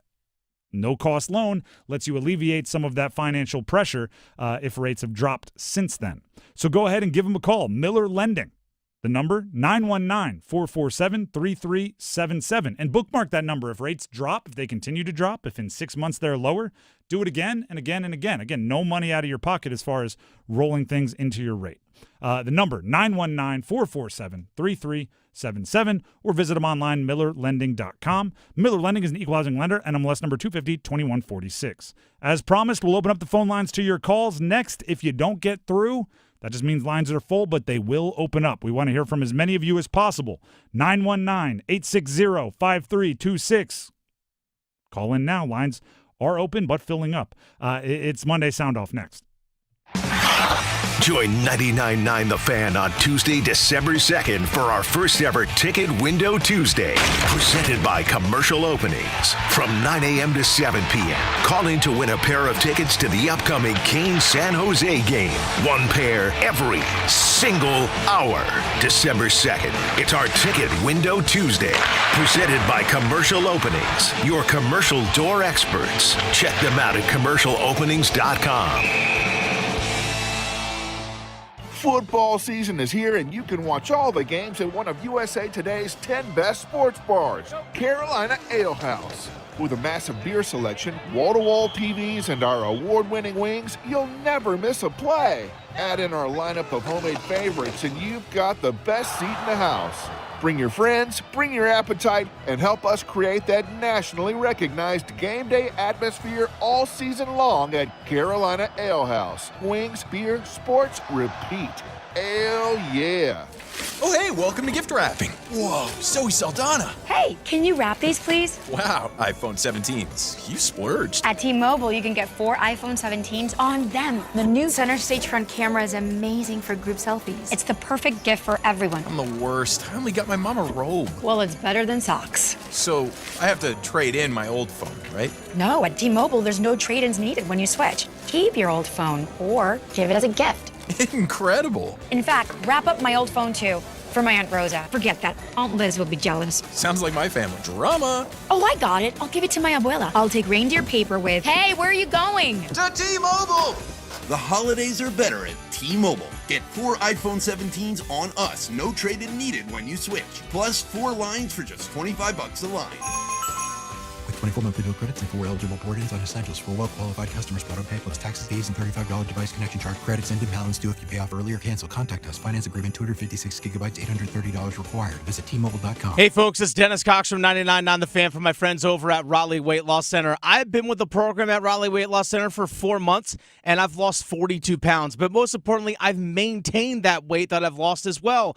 And you can actually get started on that program even before the new year. When everyone sets those new weight loss goals, go ahead and get started on it right now because the Raleigh Weight Loss Center is extending their huge 20% off Lose It holiday sale all the way through December 19th with the lowest prices of the year on the amazing program at Raleigh Weight Loss Center. They know the secret to losing up to 1 pound of fat every day with no exercising, no prepackaged meals, no counting points or calories, no drugs, no surgery, and no injections with the risk of serious side effects. Schedule your free 15-minute phone consultation today to see if the Raleigh Weight Loss Center program is the right thing for you. Mention the promo code LOSEIT for a discount. 919-897-7506 or visit RaleighWeightLossCenter.com. 919-897-7506. Mention the promo code Lose It. Results may vary.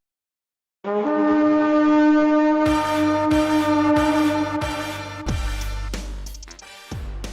Drive with Tim Donnelly, 99.9 The Fan. It is time for a Monday Sound Off. We open up the phone lines for all of you to call in and sound off on whatever you want in the sports world.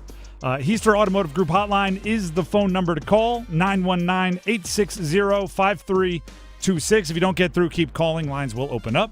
We start with Lewis in Davie County. Wants to talk about the Panthers. Lewis, welcome to the show. Happy to hear from you. Go ahead and sound off. Hey guys. Happy belated Thanksgiving to you all. I just wanted to say what a fun way to end the holiday week. Man, what a win at home. I could hear the keep pounding chant through the screen of my phone because I was at an open house that I was showing a piece of real estate for, and I was checking periodically, and you could just feel the energy from the crowd. Number one, that's the number one thing I want to say is it's just good to hear keep pounding again through the screen. Number two, and I remember talking about this with the back when we beat the Cowboys, I really do think this team is built to beat the Buccaneers. I do. If they can continue to run the ball effectively, the Buccaneers haven't been able to get after the quarterback very effectively. I really think that we beat the Saints. Got to beat the Saints. You split one, and then I think you're in if my math is correct. But man, this team feels like it's built to do something in the playoffs the way they were able to run the ball. All right. I appreciate it, and thank you for the call. And it's a great point to, and we'll build off it quickly here to bring up the fans. Listen, over the last 5 years or whatever, at times Panther fans have been criticized for maybe not showing up when they should or not being as into it when they should. They're more dormant than they are absent, right? A good team will awaken those chants and the keep poundings and everything else. And I think that in it, by the way, a gross weather game. Yeah. They were out there bringing the energy, and you could tell it came through on the screen, came through as the caller just said, kind of even if you were just checking in. And Dennis, you were there, but I've talked to other people that were there as fans and media. It was cool, right? It was a big win. It was the loudest I've felt the Bank of America Panther Nation in a long, long time. And as far as needing to beat the Saints and split with the Bucs, I'm not sure if that's exactly like all you need to do. Tampa is 7-5 right now. They play the Saints. So during the bye week, so they'll be 1 or 2 games better in the conference, and then it comes down to maybe tiebreakers or in the division, like divisional record and stuff. There's a bunch of other stuff that goes in there. So I just don't want to co-sign that 100%, but just beat the Saints and the Bucs twice and take it out of everybody's hands. Dirk in Morganton up next also wants to sound off on the Panthers. Dirk, welcome to the show. Go ahead and sound off. Hey, Tim. Hey, Dennis. Thanks for having me on. I wanted to lead off with a stat. The Panthers are 6-1 in one-possession games this year, and that is just such a great improvement from last year. Last year we lost the close one to the Bucs, the close one to the Chiefs, to the Eagles. This team is improving, I think, and it comes from players growing, also the front office filling the holes, the gaps in talent that they needed. I want to say a little a little bit about Bryce. Mhm. So I didn't get to call in after the Atlanta game, but I wanted to say some parallels between that game and this game. What changed? What did Bryce do better? It's not like he sprouted 4 inches and grew a laser of an arm, but what he did was he moved so much better in the pocket and avoided pressure, and he's got to do that. He did that so well against the Falcons and against the Rams, and he is accurate. And that's Bryce's thing. Like, he doesn't have the strongest arm, but he can be accurate, and that's all he's got to do is just make sound decisions and be accurate and protect that ball. And I just want to say it's all good vibes. Going off of what Lewis said, that keep pounding. I heard it too. I'm sure Dennis loved that. And keep pounding. Go Panthers. Appreciate it. I'm floating a theory, and the caller just reminded me on it. A lot of Bryce's real head-scratching interceptions come down on the close red zone, down like inside the 10, inside the 5. The touchdown passes were all deep touchdowns this past week, and I know one was a swing pass. But the Coker and McMillan ones, what were they, 30-something and 40-something yards? I think the height thing might matter more in close, where everything's more jumbled and there's not as much space for everybody to have to cover. So as long as it's almost Happy Gilmore-ish, where he hits the hole in one and is like, that's so much easier than putting. Why don't I just make it in one shot every time? Like, I almost want to tell Bryce, throw the touchdown from 30. It's easier for you from there than it is from the 5. Or tell Canales it's easier to run it in from the 5 rather than have Bryce throw it. But that's a whole different conversation. Just floating that theory. I'm not fully bought in on it. Just wondering. Let's go to Edward in Wendell. Wants to sound off on NC State on the Heister Automotive Group hotline. Edward, welcome back to the show. Go ahead and sound off. First off, good win against UNC. Mm-hmm. I think Dave Doeren could stay one more year possibly. This year was okay, but I still think there's improvement, especially with Hollywood Smothers only having 939 yards this year. And also I think C.J. Bailey could get up and more touchdowns, but overall they're doing good. And did you hear we're playing in Brazil next year against UVA? So good luck with that. But, yeah, we need to stop the midness because for the past few years it's been like 7-5. And getting getting to a bowl game by just one win is pretty awful to watch. And it's just so boring to watch them play.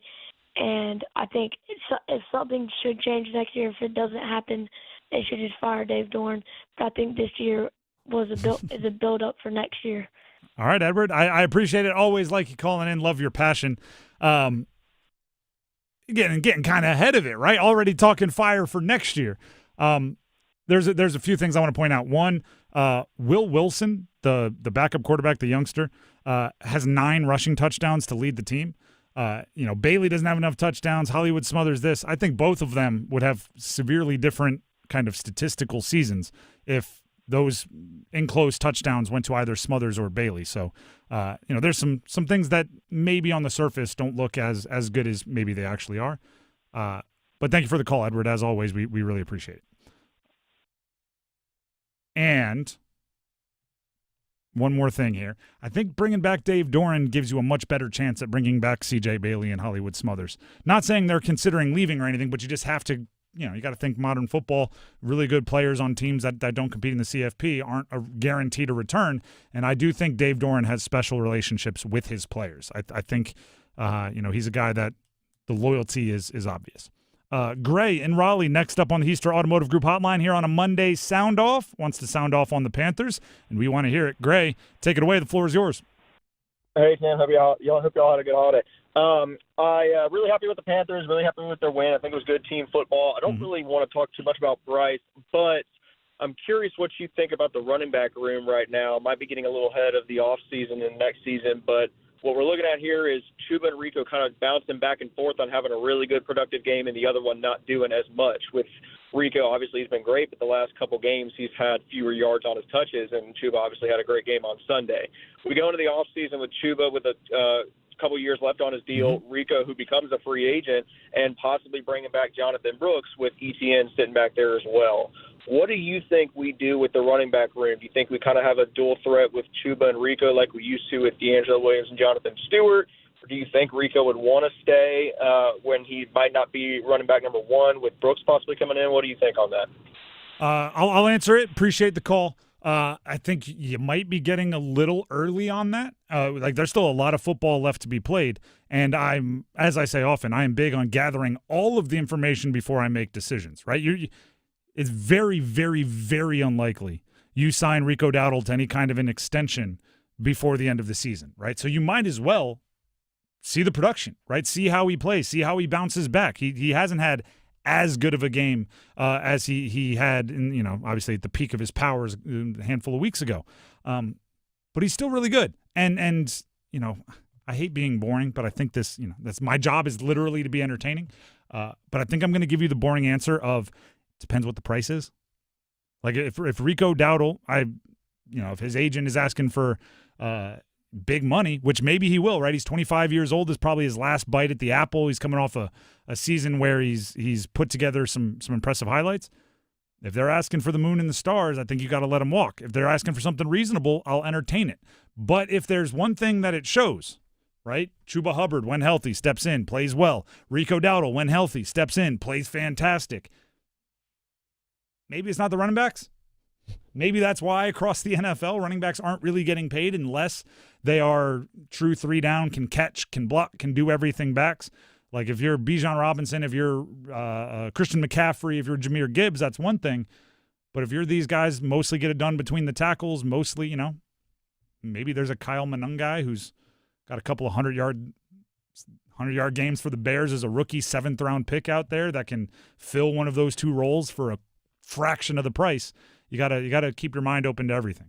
Even though Rico and Chuba have been very good, nature of the position. Travis in Bowie, Maryland. Shout out to the Bowie Bay Sox, minor league team that used to be there. Bowie, Maryland. Travis, welcome to the show. We appreciate your time. Go ahead and sound off. Hey Tim, hey Dennis, how you guys doing? And correct, the Bowie Bay Sox. They were a good team. I have 2 questions. My first question is. Since the Charlotte Hornets head coach limited the minutes from Melo and Miller and inserted the new guys, do you think that will continue to happen? And then my second question is for Lane Kiffin. Do you think that he would see the same success at LSU that he did at Ole Miss? Thank you so much. Thank you for the call. As far as the Hornets go, I still think LaMelo Ball and Brandon Miller, when they're right, when they're playing often enough, when they're healthy, are going to play big minutes. I don't think those guys are gonna, I think LaMelo played like 20 minutes this past game. Granted, it was a win, but I don't see LaMelo playing 20 minutes when he's fully healthy very often. But it's good to have depth. It's good to have depth, and if Sion James or whoever starts earning more minutes, that's fine. But I would imagine by the end of the year, we look back on it and the 3 or 4 leaders in minutes per game for the Hornets will be LaMelo, Brandon Miller, Con Knippel, Miles Bridges. Like they'll be the obvious suspects. But if you can get more depth with guys, that's fine. And then secondly, with Lane Kiffin, will he see the success at LSU? Part of me does want to ask this question, and not. I don't want to be mean. But actually, part of me does want to be mean. It's okay. You can be mean. What success are you talking about? You're real high on Peach Bowl victories. Like Lane Kiffin has a reputation that is very good. He has won 10 games in 4 of the last 5 years with Ole Miss, but that's not good enough for LSU. Right? If he's at LSU, he's going to have more success than he has had anywhere else in his career. Yeah, they fired Ed Orgeron a year and a half after they won a national championship. I don't want to. I think he has never finished in the top 10 of the AP poll final for Ole Miss. That's not good enough for LSU. LSU expects top 10 with the occasional number 1. They don't expect top 20 with the occasional 10 or 11. It's a big gamble by everybody involved, because Lane Kiffin also knows At Ole Miss, he would have had a long leash, and he would have been able to have a couple 7-win seasons, but he's the guy that brought them to where they went. There's if he stays at Ole Miss, they might have lost their first game. Like, don't get it twisted like he built Ole Miss into some kind of juggernaut. He was just the hot name of this hiring cycle. But who knows? Maybe he'll win 7 national championships and make people forget about Orgeron and Nick Saban and Les Miles and whoever else we associate with LSU. Back to the call-in line. Monday Soundoff, 919-860-5326, the Heister Automotive Group hotline, open for your calls. Bob in Selma wants to sound off on the Carolina Hurricanes. I love the mix we're getting. We're sounding off on everything today. Bob in Selma, sound off on the Canes. The floor is yours. Yes, sir. Man, Nikishin, he's starting to really show some stuff. That's my big statement, man. He was so close in bagging 2 goals yesterday. If they let him in that offensive zone with his defense and his hitting ability, he's a very special player. The bus, I mean, what can you say? The bus is just, he just parked it, man. What a game for that, man. I was just like, please don't pull a Kochekov and let one in with 9 seconds to go in the game, baby. And then my request is, next time y'all talk to Trip Tracy, can we get the rest of the Jimmy McCarthy story? Okay. I mean, I can pass that along. Can't guarantee you any answer there, but I can pass that along. Just threw us a teaser out there in the middle of the game talking about Jim Carrey and how he was kissing Jimmy McCarthy for 24 floors, and I'm like, well, where's the rest of the story, Hoss, and how did this come about? All right. I can't guarantee you an answer, but I can guarantee you I'll pass it along. Appreciate the call. Nikishin, like we've talked about it, he makes a play every game where you go, goodness, how high is this guy's ceiling, right? The weave through darn near the entire ice. Granted, didn't finish with the goal, but he's 6'4", 220 defenseman, stick handling, skating like that. Yeah, it is very much the offensive skill set is there. It does feel like he's going to go on like a 5-game goal streak or something. Nikishin, we need a like the Cokeheads for Jalen Coker. We need like a Nikishin fan group because they are aggressive. Boom Squad. Boom. I like that too. The Boom Squad out there. Yeah, there it is. Boom Squad. I'm good with it. The Canes only had 1 power play opportunity versus Calgary. He did quarterback the second unit of the power play. He was out there for 45, 50 seconds of the power play. And if that continues, Boom Squad, you're going to have one less thing to complain about. So start thinking of the next one. Get your next request in because, I mean, he's not taking Gospear really off first power play unit. If he plays that second power play unit and quarterbacks that group, that's one less thing to have on your demands list. Austin in Durham is up next here on the Heister Automotive Group hotline. Wants to talk CFP, college football playoff. Austin, welcome to the show. Tim. Go ahead and take it away. Hey, thank you for taking my call. Got a hypothetical scenario for you. You are the end-all, be-all, supreme executive power of the ACC. I like this already. But the final rankings come out. Notre Dame is in. Miami is out. Notre Dame comes up to you and says, hey, we'll trade you our spot to that team in your conference who beat us head-to-head. But if and only if you get Florida State to give us the 93 national championship, would you do it? Heck yeah, I'll do it. You know why? Because take that, Florida State. How you like me now? You're going to sue me? I'm giving your 93 national championship away. I might throw in like the 2013 national championship just for fun because I don't like Florida State. But I do appreciate the thought behind that. I like the idea of Notre Dame, their athletic director, meeting me in like Fargo, North Dakota, clandestine, meet at a diner. Nobody knows we're there. Here's what I'm prepared to offer. Miami gets in the college football playoff right now. We get the 93 national championship. Deal. And I'm flying back telling Miami, get ready. Absolutely, I'm doing it. And by the way, I'm hoping that still Virginia or Duke win the ACC and get in. Suddenly we're a two-bid league, call off all the panic. Matter of fact, if I were the ACC czar, I might offer that. Even if they don't approach me, I might approach them and offer that. I'll throw in Boston College. Does that interest you at all? Just as a whole. Let's go back to the call line. Thank you, Austin. I like the creativity. Isaiah in Wake Forest wants to sound off on a couple different teams, Panthers and Hornets. Isaiah, welcome to the show. Happy to hear you. Go ahead and sound off. Hey, thank you for taking my call. I'll start with the Panthers. First, that was an awesome game. I was in it from the start, and I was just locked in, the most locked in I've been all season. I think that was an all-around best performance of the year, best performance. Well, maybe not from Bryce Young, besides Bryce Young, because he played out of his mind against Atlanta. Best play calling I've seen from Dave Canales. Best overall defensive effort. They played really well last week on the defensive end, but, we were missing Trayvon Merrick, J.C. Horn, Christian Roseboom, and still we're managing to get turnovers in the red zone, the strip sack fumble by no other than Derek Brown, the man who comes in clutch all the time. And then we had a balanced run and pass game. Bryce Young threw the ball when he needed to throw the ball. He didn't throw it excessively.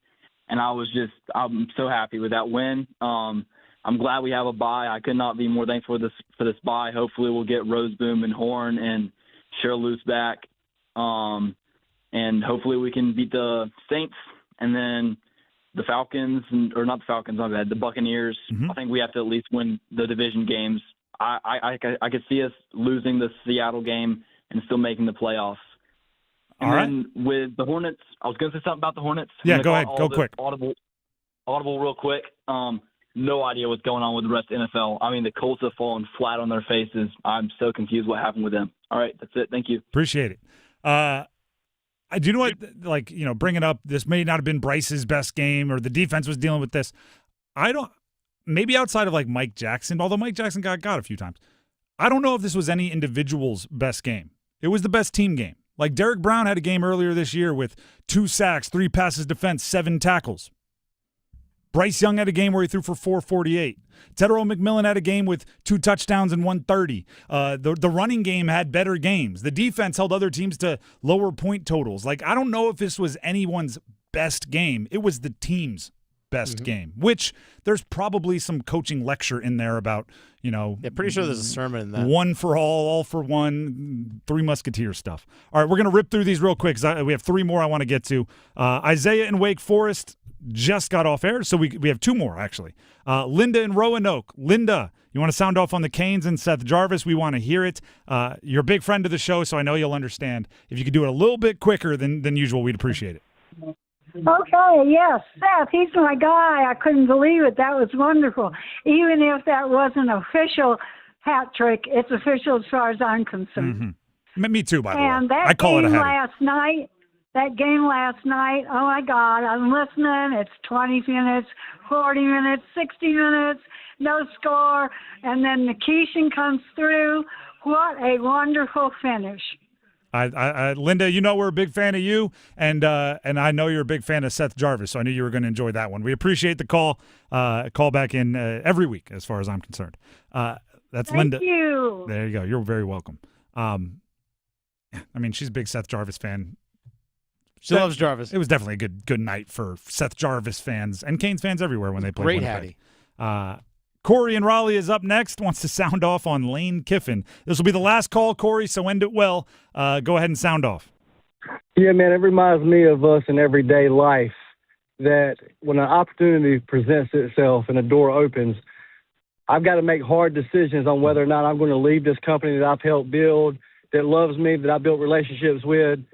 And ultimately, I got to make the decision what's best for my family, what's in my household. So I think the blame on him and saying he doesn't care about the kids and all this stuff, man, I guess to a certain degree, but I think you got to blame Ole Miss some as well, because when I put my 2 weeks notice in, even though it's best for the company for me to work out those 2 weeks and trade somebody else, you know what they do? They let you go every single time, and that's not best for anybody. So I think it's a similar situation. Just because it's a coaching job don't mean it's no different than everybody else's decision-making in life. So give the man a break. All right. I would argue back against some of that, but I appreciate your call. My argument against that would be it's not what he's doing, it's how he's doing it. I get if you want to go take an individual opportunity. I get if you want to go make more money elsewhere. Heck, I've done it, right? We've all taken different jobs for this or that reason. Did you have to give your assistants the ultimatum? Did you have to say you're coming with me now or you're not going to have a spot? Did you have to flame the Ole Miss administration in your goodbye message? Did you have to drag it out publicly for so long? In our industry, people put in their 2 weeks and they get sent home. In a lot of ways, they get told no because who knows? Like, there's a trust level, right? You got to say things into a microphone that the entire company is on the hook for. So I don't know. Like, you don't want somebody who's out there with nothing to lose. Also, I've turned in my 2 weeks, and they said, great, you're going to host every one of the next 2 weeks of shows because we trust you to keep putting good radio out there, and we want all the time in the world with live radio to find the next person or to get started on that process. I don't have any, John Sumrall is taking a job, and his team's still in the mix. Tulane's coach going to Florida. JMU's coach, I guess this afternoon, reports are out there that he's likely going to UCLA. I have no problem with trying to level up your situation. It's all about respecting your both employers, right? Respect the one that's been paying you, respect the one that's going to be paying you. And I don't think Lane Kiffin has done a good enough job respecting the team that's been paying him, that being Ole Miss and those players. I don't think it's the same as the rest of us. And also, most of us aren't making the type of money they're making. If somebody was paying me, what is it, like $8 million, I guess, something crazy that Ole Miss is paying him, that would get a little bit more of my respect. I'd make sure to do right by them, even if my next one's paying me $13 million. The Drive with Tim Donnelly, 99.9 The Fan. And actually, that builds right into what I want to talk to you about next, Maynard Service Company. It's about how you treat people, and Maynard Service Company understands that. Yes, for Maynard Service Company, it's also about the quality work they put when they're fixing your heating, your cooling system, your plumbing, something that's wrong in your electrical, right? They put the quality work out there. They're a coach that wins on the field. But you know what else they do? They respect their players. They respect their fans. They respect their administration. And that's us, right? That's the customers. You can win games and be a jerk. And I don't think that's really worth it, right? Or you can win games and treat everybody right and have them leaving feeling good about themselves, satisfied, and like you took care of them. That's what being a coach is about. That's why you get into the business. Maynard Service Company, hey, I mean, they do a great job. Do not get me wrong. They do a great job taking care of your house and your heating and cooling and plumbing and electric. But they didn't get into the business for that, right? Their owner, Brett, he got into the business to help people, right? To make sure the things that they take for granted in their house are working well enough to take for granted. Your plumbing, when you flush, it flushes. Your heating, when you walk inside on a very cold day, of which we're going to have some in the next few days, it's warm inside, right? That's the reason you do it. Just like a coach, you don't get into, at least I don't think you get into it just to win games. You get into it to be a part of a team, to build something greater than yourself. That's what Maynard Service Company is about, and their owner, Brett, is the coach in that way, and he does a great job with it. So give him a call if you need anything fixed up in your heating, cooling, plumbing, electric, whether it's an emergency, something's broke, and it needs attention now, 24/7 service all across the triangle, or it's maintenance and service that you want more routinely. Maynard Service Company can take care of it. 919-361-0993. That's 919-361-0993, or visit them online, MaynardServices.com, MAYNOR services.com. I feel like we're in a freeze frame moment in college football right now. Freeze. Bet you're wondering how we got here. Duke is in the ACC championship. What? Bet you're wondering how we got here. Stick around to find out. Move your sports day forward. You know the story of A Christmas Carol, the ghosts of past, present, and yet to come. We can tie it a bit to the Panthers season, the past, innocence by fans, big expectations, new faces, the present, a roller coaster ride of Bryce is our guy, or maybe not. Only the yet to come could be different than the Christmas tale. Unlike Scrooge, we actually care about December games. Get set up. Join Next Up with Paul Ihander. Mornings at 9 on 99.9 The Fan, the Triangle Sports Leader. Tim, I'm receiving an important update. Ooh, are you getting night vision? No, I just found out you could get $200 with Navy Federal Credit Union when you refinance your auto loans from another lender. So, no night vision? No night vision. Learn more at NavyFederal.org/auto loans. Navy Federal Credit Union. Our members are the mission. Navy Federal is insured by NCUA. Credit and collateral subject to approval. Refinance loan must be at least $5,000 to be eligible for the $200. Terms and conditions apply. Did you know that Bailey's Fine Jewelry has something for everybody and every budget? Sure, we're known for luxury designers, fine diamonds, and watches, but we also have a huge selection of jewelry and gifts under $500. We're celebrating making holiday gifting easy since 1948. You can shop online at baileybox.com, or we invite you to visit one of our locations in Raleigh, Cary, Rocky Mount, Greenville, and Charlotte to see why every woman wants a Bailey box under the tree.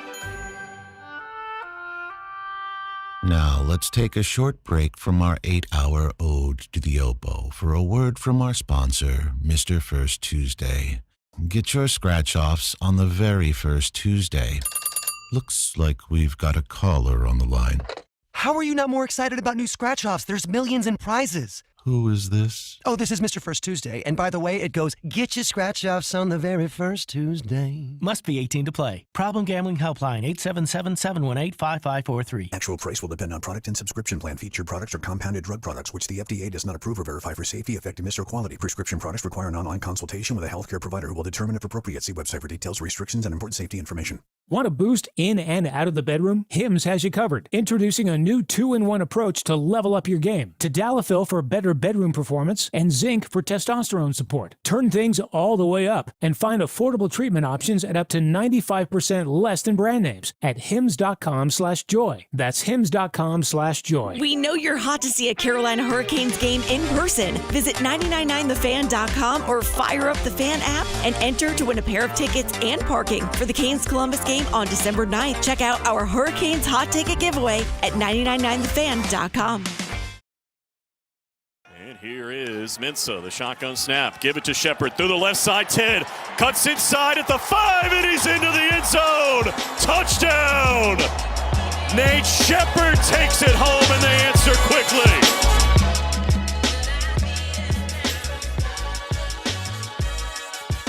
Duke football is going to the ACC championship game. Yep. Yep. Well, how did we get here? I'll give you the nuts and bolts of it real quickly before we hear from Manny Diaz on, earning the right and everything else. As it stands right now, and by the way, the regular season is concluded. We're not waiting on more games. We're not waiting on the votes to be tallied on the West Coast. Like the regular season is done. Virginia is 7-1 in conference. You want to know the real irony of it? They have 2 losses to ACC teams. They are the only 1-loss in conference play ACC team. They did play NC State in a non-conference game where they lost to an ACC team. Make it make sense. It doesn't.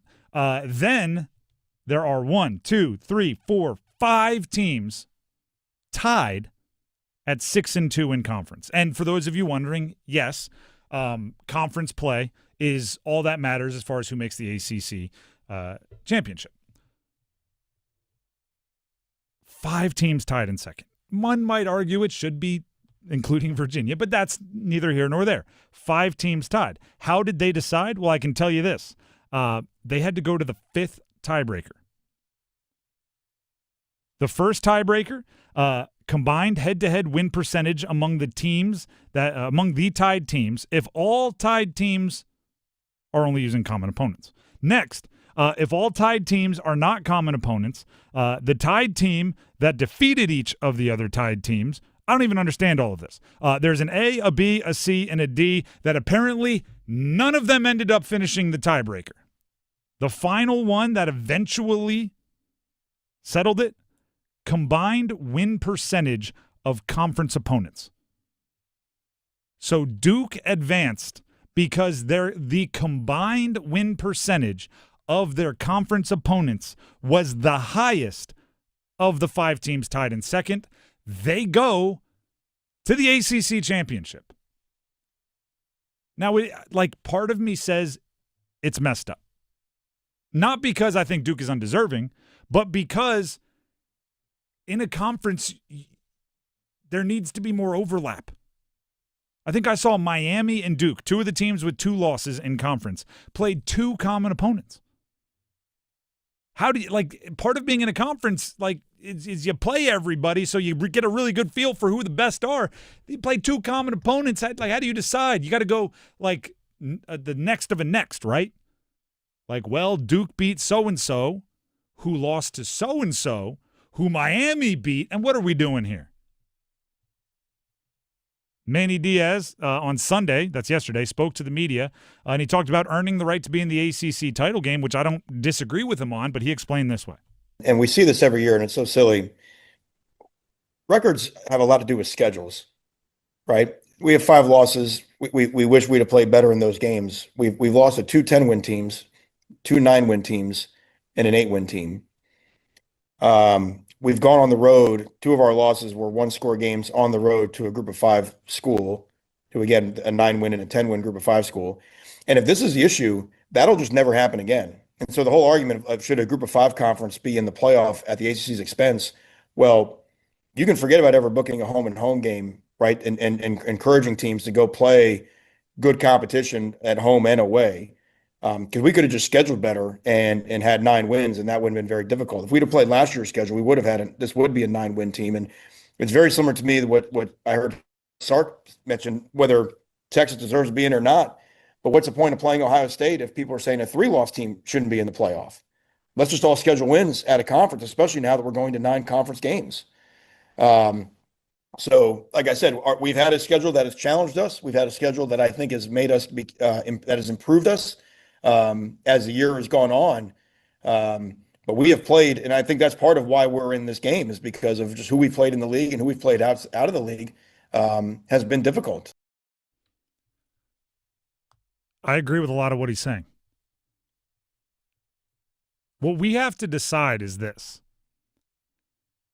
Are we trying to find the best team in college football, or are we trying to find the 10th, 11th, and 12th best team in college football? Are we trying to find the best team in the ACC amongst games where you play ACC opponents, or are we trying to find the 2 best teams? And it's different, right? It's different because, Texas lost to Ohio State. If they would have played FCS opponent, their resume would be better. But guess what? I watched that game, and I'm pretty sure Ohio State's better than them. If we're just trying to find who the best team in college football is, I think we can eliminate Texas. I don't think they're as good as Ohio State. Right? If we're just trying to find, the best team, then, it's not going to be the 12 best teams in the college football playoff. Here's the thing. Here's where I get to for all of this. Settle it on the field. Settle it on the field. Dennis, you can back me up on this. I have said for a very long time, conferences should take it upon themselves to have the last week of the regular season include basically a semifinal, right? Where you have the 4 best teams in your conference play 2 semifinals. Everybody else can match up with whoever didn't make that semifinal to get their last regular season game, and then those 2 teams play in a conference championship. That way, if you don't make it to your conference championship, you settled it on the field. And because of that, people are going to hate this because coastal chaos, you go back to divisions. The 2 best teams from each division play each other the last week of the regular season, which is kind of the first week of the postseason now, with the winners playing in the conference championship. It's the best way to find the best team in your conference. Or actually, I would say this. It's the best way to find the team that's earned the right to call themselves the best team in the conference. You know what I'm really tired of? I'm tired of people losing games and then saying they're better than that team. You had the chance to prove it and you didn't.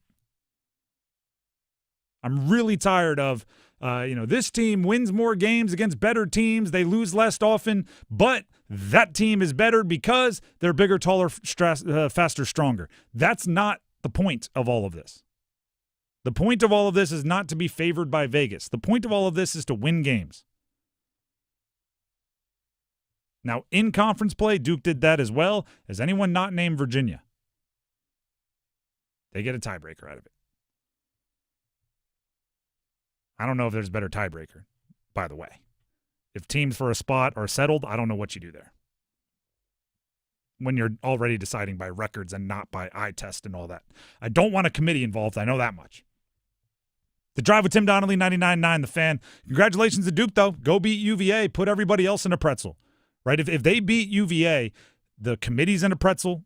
The ACC, if Miami doesn't make it as an at-large, maybe has nobody in the CFP. But guess whose problem that is not? Duke's. Go win the ACC, hang that banner, let everybody else deal with everything else.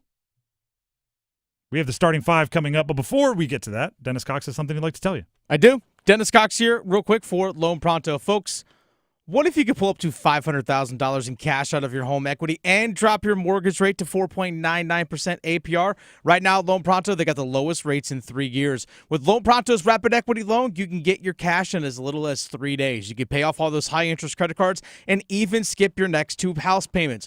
One client just got $300,000 approved in under 24 hours. They paid off their debt, paid off 2 car loans, and saved $2,100 a month. One phone call, life changed. There's no wait, no hard credit pull up front. You probably won't need an appraisal. Just fast, easy cash from your home's equity. Rates are at a 3-year low, so act now. Call 919-381-1760 or visit loanpronto.com for your free instant home appraisal. See how much cash you can get today. Loan Pronto, A+ rated with the BBB and nearly 2,500 5-star Google reviews. Call 919-381-1760, loanpronto.com. Equal housing lender, NMLS 1661781 on approved credit. Visit NMLSconsumeraccess.org. The Drive with Tim Donnelly, 99.9 The Fan, starting five coming up next. Don't go anywhere. We've got NFL tonight on 99.9 The Fan. Presented by Wake Med. Showtime, prime time. And we're dishing up a clash of conferences. Hot dog, man. It's the New York Giants and New England. Dominate on 3, 1, 2, 3, dominate. Pregame starts at 7. Here we go. Kickoff at 8:15. Put up or shut up time. On the Triangle's home for the NFL, 99.9 The Fan. Monday night, you gotta feel it. Hello, I'm Jen, and I work in the service department with Newcomb & Company in the Triangle. I've worked at Newcomb & Company for over a decade and can tell you firsthand our comfort contract is hands down the best way to stay worry-free and comfortable in your home. In fact, the program works so well, we have over 4,000 customers who use it. Folks love it because when you sign up for the comfort contract, you get the best service Newcomb offers. We prioritize contract members with same-day service, priority scheduling, and emergency after-hours calls.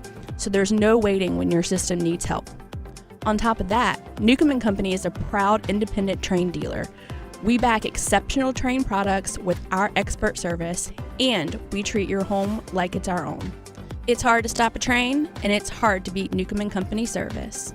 Call 919-862-3000 or visit newcombandcompany.com to learn more about our comfort contract. Newcomb & Company, your comfort is our business. Here's Megan with Parkway Sleep Centers. Are sleepless nights affecting your life? Parkway Sleep Health Centers can help. We've treated sleep disorders in the Triangle and beyond for over 20 years. We offer sleep studies, office visits, CPAP machines, supplies, and more. And our streamlined process allows us to see you sooner and usually saves hundreds of dollars. End sleep problems. Live your best life. Experience the Parkway Sleep difference. Visit parkwaysleep.com and start your journey to better sleep today. Parkway Sleep Health Centers. Sound sleep. Sound health. This is a special alert to all Americans who own a vehicle with less than 200,000 miles with an auto warranty about to expire or with no warranty coverage at all. Due to a decline in the economy, CarShield is announcing a low-cost month-to-month vehicle protection plan that is now available to the public to save any driver out-of-pocket expenses on future auto repairs. Call now to find out how you can pay almost nothing for covered auto repairs. Yes, you heard that correctly. Pay almost nothing for covered auto repairs. An open phone line has been established for all drivers to call for a free quick quote. Call 800-292-4541 now. Drivers who are covered will not have to pay for covered repairs again. This protection plan is at an all-time low. Additionally, drivers who activate this vehicle protection today will also receive free roadside assistance, free towing, and car rental options at no additional cost. Call us for your free quick quote today. 800-292-4541. That's 800-292-4541. What do you have to lose? Call 800-292-4541. Again, 800-292-4541. I'm attorney Brian Ritchie. Big truck accidents can cause life-changing injuries, and life-changing injuries deserve life-changing money. I know big truck wrecks, and I know how to fight those big insurance companies. If you've been hurt by a big truck, contact us at ritchielaw.com. I'm on top of it. Broadcasting live from the Lenovo Studios. WCMC HD1 Holly Springs. 99.9 The Fan. The Triangle Sports Leader. WRAL meteorologist Amy Wilmoth. A bright blue sky out there today, but staying chilly with temperatures in the 40s. Overnight tonight, we have some rain that's going to roll in. Temperatures will get down into the mid to upper 30s. It's a weather alert day Tuesday. Widespread rain expected, especially the first half of the day, with highs in the upper 40s. Weather update brought to you by Newcomb & Company, where your comfort is their business. Visit newcombandcompany.com. 5 o'clock check of your money. Dow Jones at the closing bell, down 427 points to 47,289. It's 5 o'clock. Time to serve up the biggest sports stories of the day. Here comes your starting five. This is The Drive with Tim Donnelly here on 99.9 The Fan. Everybody, you're going to want to be tuned into tomorrow's show right at the top and then every hour. How much do we want to tease? How much do we want to let them know, Dennis? Yes. There's something awesome that we will be giving away once an hour, including right at the beginning of the show at 3, that you're going to want to be listening for. Should I leave it there, or should we keep hinting? If you like hockey. Okay. All right. Yeah. If you like hockey, you want to be listening to tomorrow's show. You want to be listening to the show every day, but especially tomorrow. Especially if you like going to game. Especially, yeah, if you like they say hockey's the best sport to watch live. If you really is. If you agree with that, you should be listening to tomorrow's show. If you have friends who also might be thinking that, you should be listening to tomorrow's show. And that, I think we've teased enough and probably gave it away. But tomorrow's show, 3 o'clock. And actually, what time does it start? Every hour starting in the morning, really. It's starting at 9 a.m. tomorrow. Starting at 9 a.m. You want to be listening to 99.9 The Fan. But obviously, if you're listening now, you're a fan of the show, so tomorrow at 3 as well. But 9 to 10, right? 10 to 11, every hour until the 6 o'clock hour, so 6 to 7. You want to be listening to 99.9 The Fan. Oh, yeah. Capiche? Everybody understood? Got it. Like wink, wink. We were kind of as subtle as a sledgehammer there. Let's get to the starting five. Starting with number 5. Count them. 1, 2, 3, 4, 5. What? All right, I'm going to have to take a deep breath here. The college football coaching carousel has gone crazy. Okay? I'm going to start with the job openings that have been opened and filled. So they've fired a coach and hired a coach. And then we'll go into the ones that have just fired a coach or had a coach leave that are still open. Okay? Kent State fired Kenny Burns, hired Mark Carney, who was their interim. Virginia Tech fired Brent Pry, hired James Franklin. Oklahoma State fired Mike Gundy, hired Eric Morris, the wonderkin from North Texas. Colorado State fired Jay Norvell, hired Jim Mora out of UConn. I was surprised he made that move. Stanford out Troy Taylor, in Tavita Pritchard, who was the quarterbacks coach for Washington, the Commanders. Arkansas out Sam Pittman, in Ryan Silverfield from Memphis. Auburn out Hugh Freeze, in Alex Golesh from South Florida.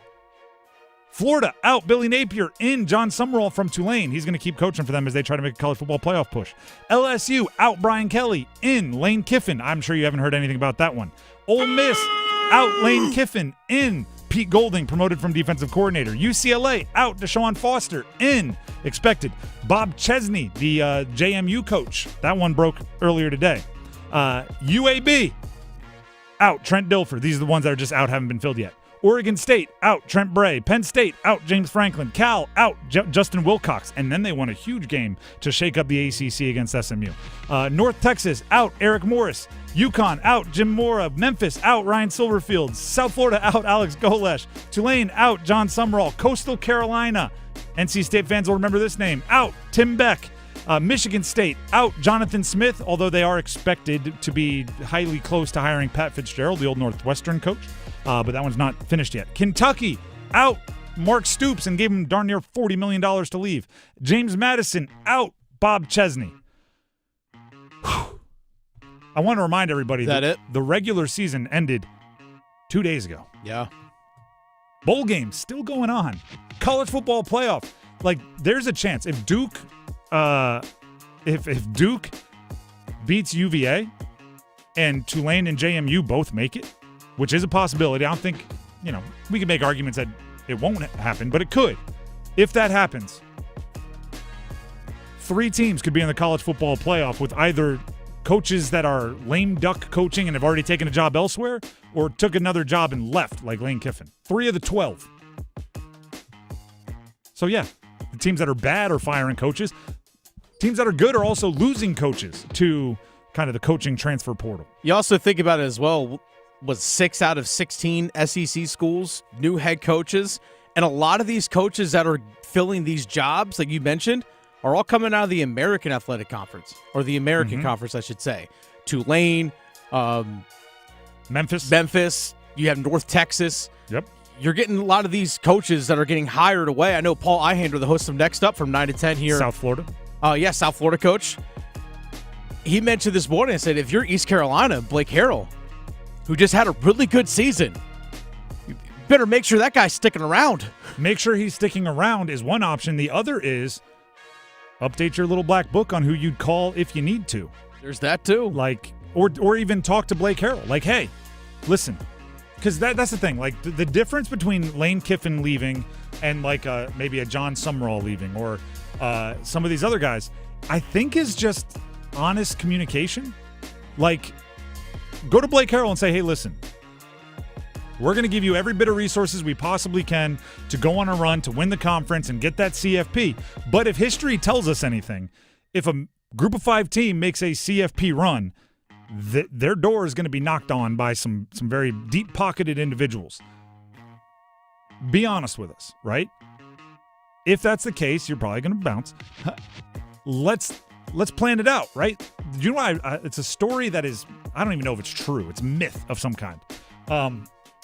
But shout out to Bill Belichick, UNC head football coach. The legend is that, at least back in the day, this was true. His coordinators, when he hired them, he would hit them with this. Listen, I don't want to hold you back from your personal ambition, but I do want you to be like 10 toes down invested here. What are your dream jobs? Right? Because I'll help you get your dream job.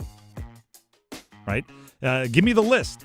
What I don't want to have happen is you just kind of being distracted by something shiny and leaving us in a lurch because somebody razzle-dazzled you in a recruiting effort. And it was Charlie Weiss, for some reason, was the example. And Charlie Weiss hit him with like, hey, an NFL head coaching job or Notre Dame, right? Because he loved Notre Dame. So when Charlie Weiss left for Notre Dame, it wasn't, oh, what the heck, he's leaving us. He was supposed to help with this and he was building that. No, it was like, hey, when we talked, Notre Dame was one of your dream jobs, right? If you talk to Blake Harrell or you talk, even if it's a power conference, right? If you talk to Manny Diaz, maybe Manny Diaz is he's like, I would like to see what I can do with an unlimited budget. If Alabama, USC, or Florida can, or whatever his list is, I would like to probably pursue that. Then Duke should say, perfect. Okay? We understand. We got you. If the buzz gets aggressive, where it's looking like it's a possibility, we want you to help your offensive coordinator. We want Jonathan Brewer to be ready, right? Like you can help each other out a little bit. Just like be upfront and honest. Don't say I bleed Duke blue and then be on a jet 2 weeks later in the middle of the night. No shade towards anyone specific there. That is number 5. Let's get to number 4. 1, 2, 3, 4, all together. Wilson takes the snap, runs up the middle, charges, backward, goal line, touchdown. 3-yarder, Will Wilson, his 4th rush TD of the ball game. NC State has busted it wide open. It's 41-13. 42-19, the final score. NC State over North Carolina. That's a good game for NC State. What I haven't emphasized enough today, and I want to, is it's probably underrated how Dave Doeren keeps his teams locked in all the way to the end. In college football, there are like yes and no, right? There's very obvious thresholds, right? If you lose 3 games in conference, it's almost impossible for you to make a conference championship. If you lose 3 games overall, it's almost impossible for an ACC team to make a CFP run as an at-large, right? Like you got to be 2 wins and they got to be good, or 2 losses and they got to be good losses.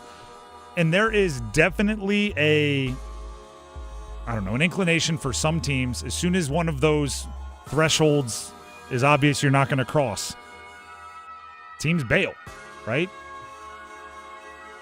State fights, the guys on the roster fight to the end.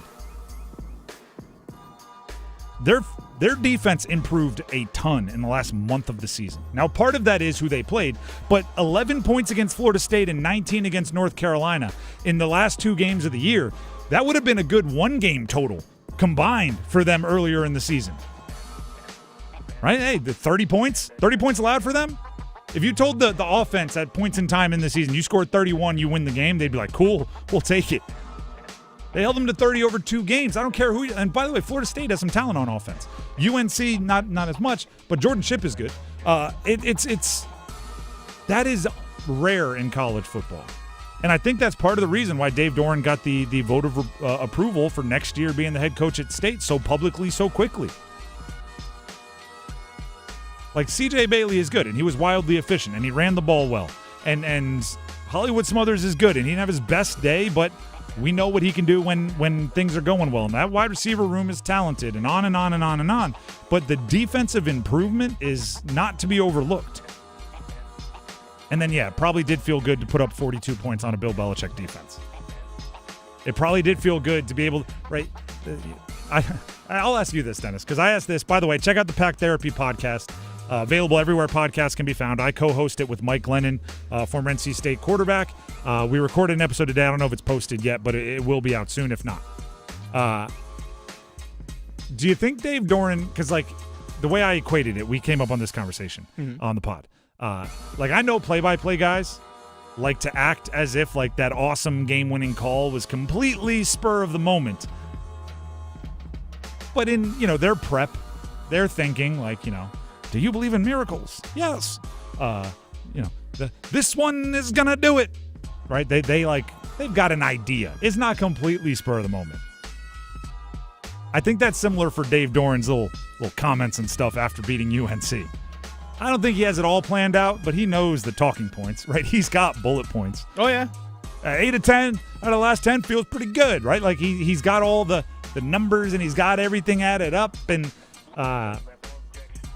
dude, how much of that do you think is planned ahead of time? Not planned in the fact that he wrote down and memorized, but when he's brushing his teeth in the morning, he's looking at himself in the mirror, he's like, I could say, Belichick has to remember, we're not the Miami Dolphins. No, that's not good. Belichick has to, I shouldn't say Belichick. I'll just say that other team, right?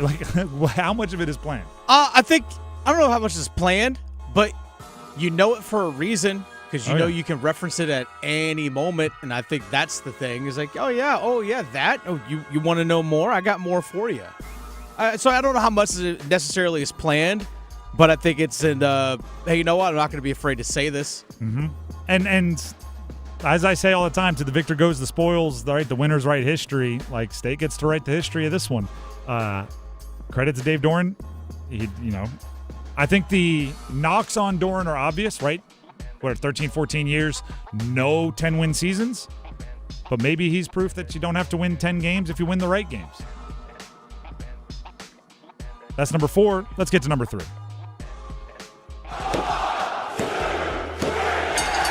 And here is Mensah, the shotgun snap. Give it to Shepard through the left side, 10. Cuts inside at the 5, and he's into the end zone. Touchdown!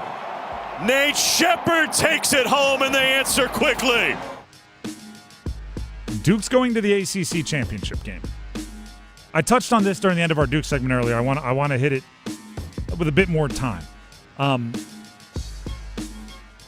There is a possibility that Duke winning the ACC is a doomsday scenario for the ACC.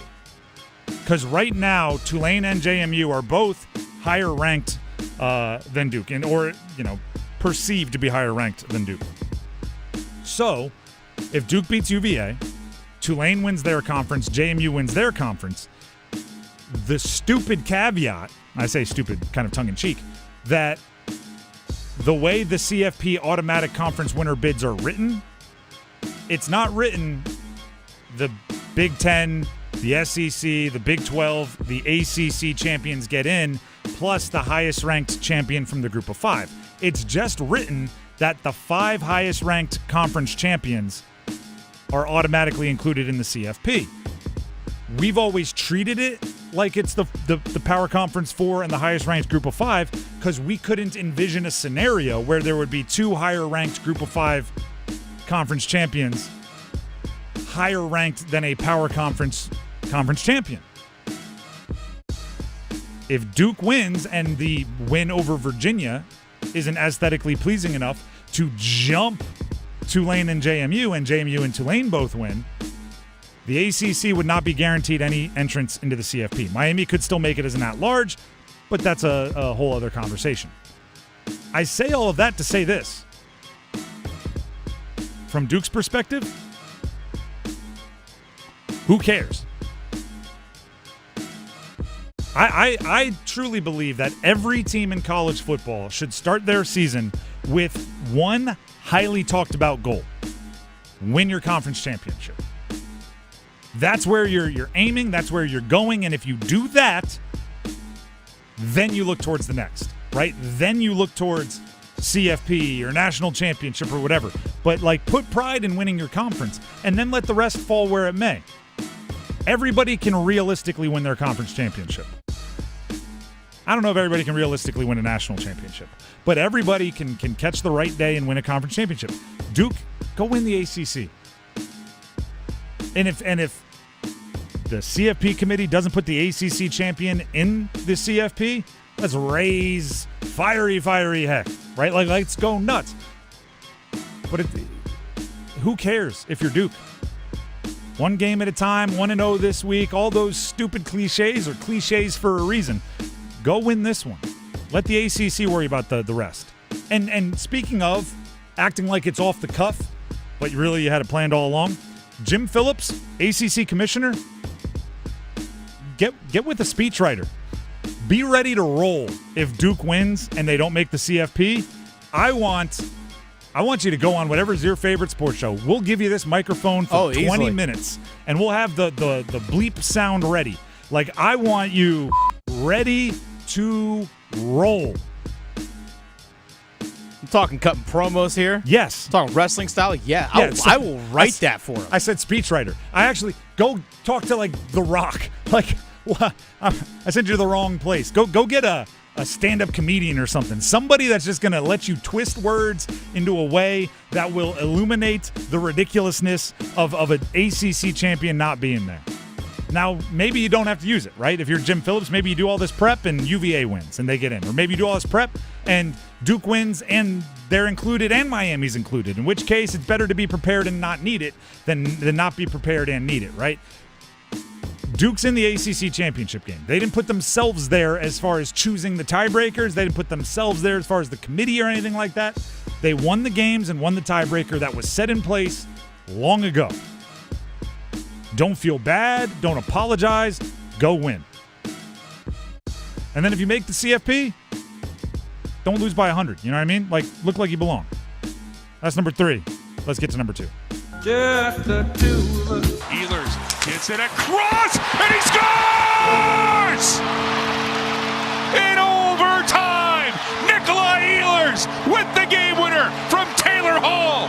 What a setup, and the extra point goes to Carolina. The Canes beat Calgary in overtime 1-0 yesterday. Shout out for Brandon Bussey. For more details on that one, here's 2 minutes of gold with our friend Adam Gold. Hey, it's Adam Gold, and I've got 2 minutes for 2 points for 2 games played by an unlikely Hurricanes hero, and it's all brought to us by Parkway Sleep Health Centers. So, yeah, Nick Ehlers scored the goal in overtime. Great goal, by the way, that gave Carolina the 1-0 win over the Calgary Flames. But that ain't the story. The story is second straight start for Brandon Bussi. That's right, Brandon Bussi wasn't even in the organization until after the exhibition season ended. Carolina thought they might be in a goaltending pinch, so they plucked him off the waiver wire just to hold the spot, just in case Caden Primo got plucked by somebody else, and he did. And don't you know, Pyotr Kochetkov was hurt, so they needed somebody. Brandon Bussi, 7-1-0 as a Hurricane, and last night against Calgary, magic. Coleman snaps a shot. Bussi makes the save. That's a huge save right there on a clear-cut 2-on-1. And a chance there denied by Bussi. Great save. Great save. There's a chance. It's put on the tape here for Renato. Second attempt at Bussi again. Oh, dear Bussi. Oh, boy. What a snare. It is a remarkable story. A career minor leaguer, basically, who had been in the Bruins organization, started this preseason with the Florida Panthers, and is now maybe Carolina's number 1 goalie? Really? Could be. See if he starts Thursday against Toronto. But back-to-back starts, Friday and Sunday, both wins, both really good performances, and Carolina's needed it. Brandon Bussi, my gosh, this is fun. Parkway Sleep Health Centers, sound sleep, sound health, sound off for riding the bus. That is 2 minutes of gold from our very own Adam Gold, all about the Canes win. Canes are back on the ice. Next up, they are playing, it is Thursday. Nice little break here. Thursday versus Toronto at home, 7 o'clock. So we'll get you ready in plenty of time for that. Don't worry, tomorrow our next Canes Corner broadcast, live from the local, 7 o'clock, defenseman Sean Walker. How stoked are you? I will be there. That's your guy, Sean Walker. I'll be there. But yes, you can go to the local, 7 o'clock tomorrow. You can also listen to it on the Fan, through the Fan app, as well as weather video streaming on our YouTube channel as well. So we got you covered, Canes fans. Don't you worry. Yeah, always a cool environment. So we'll have plenty of time to talk Canes by tomorrow, by Thursday. So let's move on now to number 1. Go 1! It's 4th and 3 from the LA 33. Young is in the gun. Hubbard, the up back, trips left. Here's the snap. Bryce throws down the right sideline. Hits Coker in stride, and he drags the defender into the end zone. Touchdown, Carolina. Jalen Coker from Bryce Young. Carolina Panthers beat the Los Angeles Rams 31-28, which, in a weird way, benefits the Chicago Bears. So old trade partners helping each other out, because the Bears are now number 1 in the NFC. With Caleb Williams, who was taken with the pick, the Panthers traded to the Bears and in the Bryce Young trade. But on that same day, Bryce Young was carving up the Rams on 3rd and 4th down. So who knows? Maybe it's a win-win after all. We'll have to wait and see. Listen, if there are 2 plays that show everything about a game, maybe, ready for this? You want to get philosophical? About a sport. Jalen Coker, 33-yard touchdown pass from Bryce Young on 4th and short. And Tetero McMillan, 43-yard touchdown catch from Bryce Young on 4th and short. You want to talk about this year's team? Either one of those are incomplete. Very different beast. Turning the ball over on downs. The aggressive play call wasn't smart. Why did you put it in Bryce Young's hands when you could have run it? Chuba Hubbard was having a good day. It was 4th and short. The conversations are different. Oh, my goodness. Tetero McMillan hadn't caught a ball all day, and you threw it to him on 4th and short where you needed the touchdown to take the lift. But they were both caught. So now instead, we're sitting here talking all day about how it was a great game and how they overcome J.C. Horn being out and Roseboom being out and Merrick being out and all of these great, flowery, lovely details about the game we talk about because Those 2 passes were complete on 4th down with all the chips in the middle of the table. That's football, right? It's a game of inches. 1 half step too early, too slow, you don't quite get it. Tedero McMillan doesn't make that catch. Panthers probably lose. We're singing a different tune. But they did. And they were trusted to make those plays. That's the other thing. There's a lot of decisions Dave Canales made that I don't think he makes in other games. And I'm going to get into his brain a little bit just to figure out what game to game makes him trust guys versus other games where he plays everything recklessly conservative. But in this one, he trusts them to make the plays and they had his back. Hopefully that leads to more trust in the future. Big plays on 4th down. Big plays.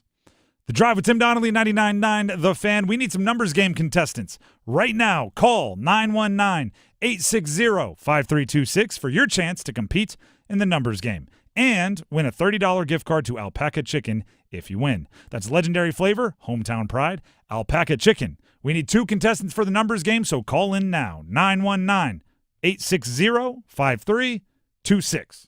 Numbers game next. The Adam Gold Show. I know they haven't really been tested, but I like everything that I have seen from this Wolfpack basketball team. I like their size. I like their versatility. I like the fact that they share the basketball. 27 assists in the opener, 37 made field goals. You keep playing like that. Unselfish ball, play defense. With their size and their talent, they could win. The Adam Gold Show, weekdays starting at noon on 99.9 The Fan.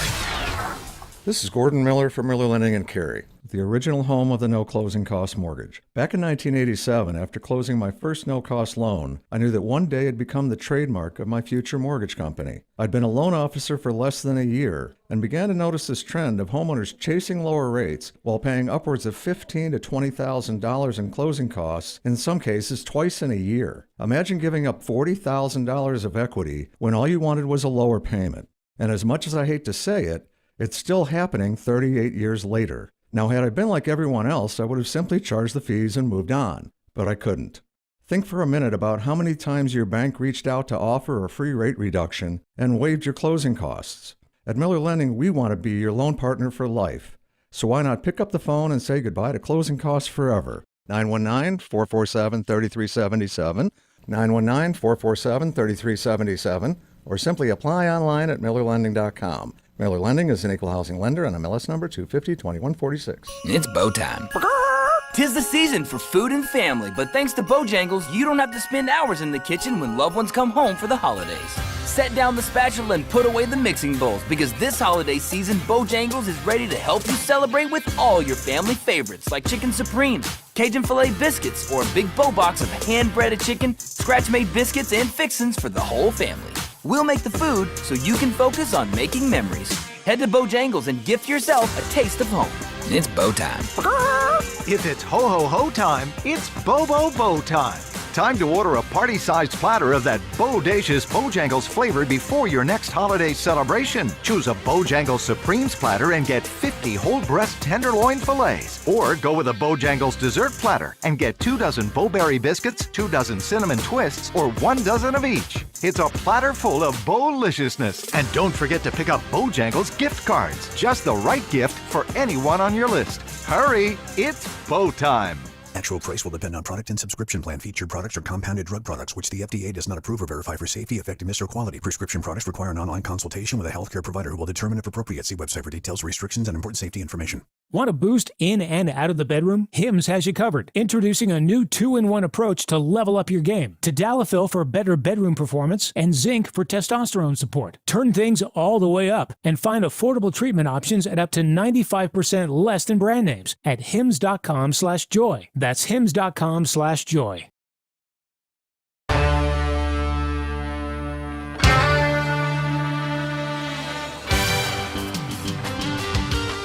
The Drive with Tim Donnelly, 99.9 The Fan. It is time to play the numbers game. We have Robert in Raleigh and Nicholas in Raleigh getting ready to play the numbers game. A $30 Alpaca Chicken gift card going to the winner. We'll bring each of them onto the show individually and ask them the same question. Dennis will pick his favorite answer. That person will get to go first. We'll start with Robert in Raleigh. Robert, can you hear me? I can. All right. The question, as it often is on Monday, we just wrapped up a weekend. Maybe a long weekend if you took the holiday and had some time. What was the highlight of your weekend? But as we often ask our contestants to do, it is a sports show, so keep it sports related. Yeah, I took my son to the Hurricanes game on Friday. He saw Seth Jarvis' hat trick, and we were in the next to last row of the upper deck, and he asked why I didn't throw my hat on the ice. So. Were you wearing a hat? You just didn't think you had the arm? I was not. Okay. And even if I was, I don't think I can throw a hat 7,500 feet. So. All right, yeah, probably true. Dennis, any follow-ups? No All questions. Right, perfect. Nicholas and Raleigh, you are up next. What was the highlight of your weekend? But because we're a sports show, keep it sports related. It'd probably have to be rolling straight into a Hurricanes victory right after watching the Panthers come out, made for a very nice, if not unexpected, doubleheader. All right. Any follow-ups, Dennis? None. All right. Appreciate the answers. We have Robert and Raleigh taking his son to a Canes game where they witnessed Jarvis's hat trick. Or you can go with Nicholas, who said it was an unexpectedly awesome doubleheader of watching a Panthers win straight into a Canes win. Yeah, I took some family to that Canes game on Friday where the hat trick for Jarvis sat up there at the very top. So I was there. But I was also there on Sunday as well. I mean, the doubleheader on Sunday.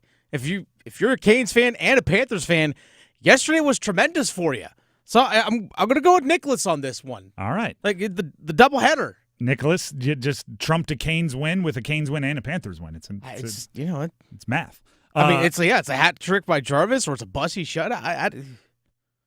By the way, really good weekend in college sports. Fantastic weekend. In college sports and sports in general. Nicholas and Raleigh will get to go first. Robert, don't worry. You'll have your chance. Just have to sit on hold for a second.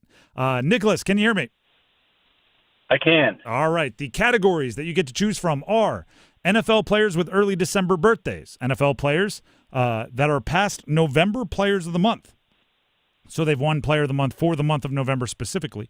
NBA All-European players or NHL Hurricanes throughout history? Let's do the NFL December birthdays. All right. These are all players with specifically early December birthdays. I will give you the team and the player. Give me the jersey number as quickly as you can. There'll be 30 seconds on the clock. One pass if you need it. Any questions before we get started? Nope. All right. Your time will start when you hear the horn. Trey Hendrickson, Cincinnati Bengals. 90. Incorrect. Demario Douglas, New England Patriots. 88. Incorrect. Trey Hendrickson, Cincinnati Bengals. 91. Correct. Joe Thomas, Cleveland Browns. 70. Incorrect. Demario Douglas, New England Patriots. 84. Incorrect. Joe Thomas, Cleveland Browns. 73. Correct. Deshaun Jackson, Philadelphia Eagles. 1. Incorrect. That was a hard-earned, too. That was just a hard-earned. You thought about it, and you came up with Hendrickson 91 and Joe Thomas 73. For Demario Douglas, we would have accepted 3, which he wears currently, or 81, which he's worn in the past, so you were close on that one. Deshaun Jackson, you went with number 1. When he was on the Eagles, he wore number 10 is the number we were looking for. But 2 is a solid number. We'll see if it holds up. Go ahead and stay on the line. And that brings us to Robert and Raleigh. Robert, can you hear me? I can. All right. The categories remaining for you to choose from are NFL players that have won Player of the Month in the month of November in the past, NBA players that are all Europeans, or NHL Hurricanes throughout history. Go some hockey. Go Canes. All right.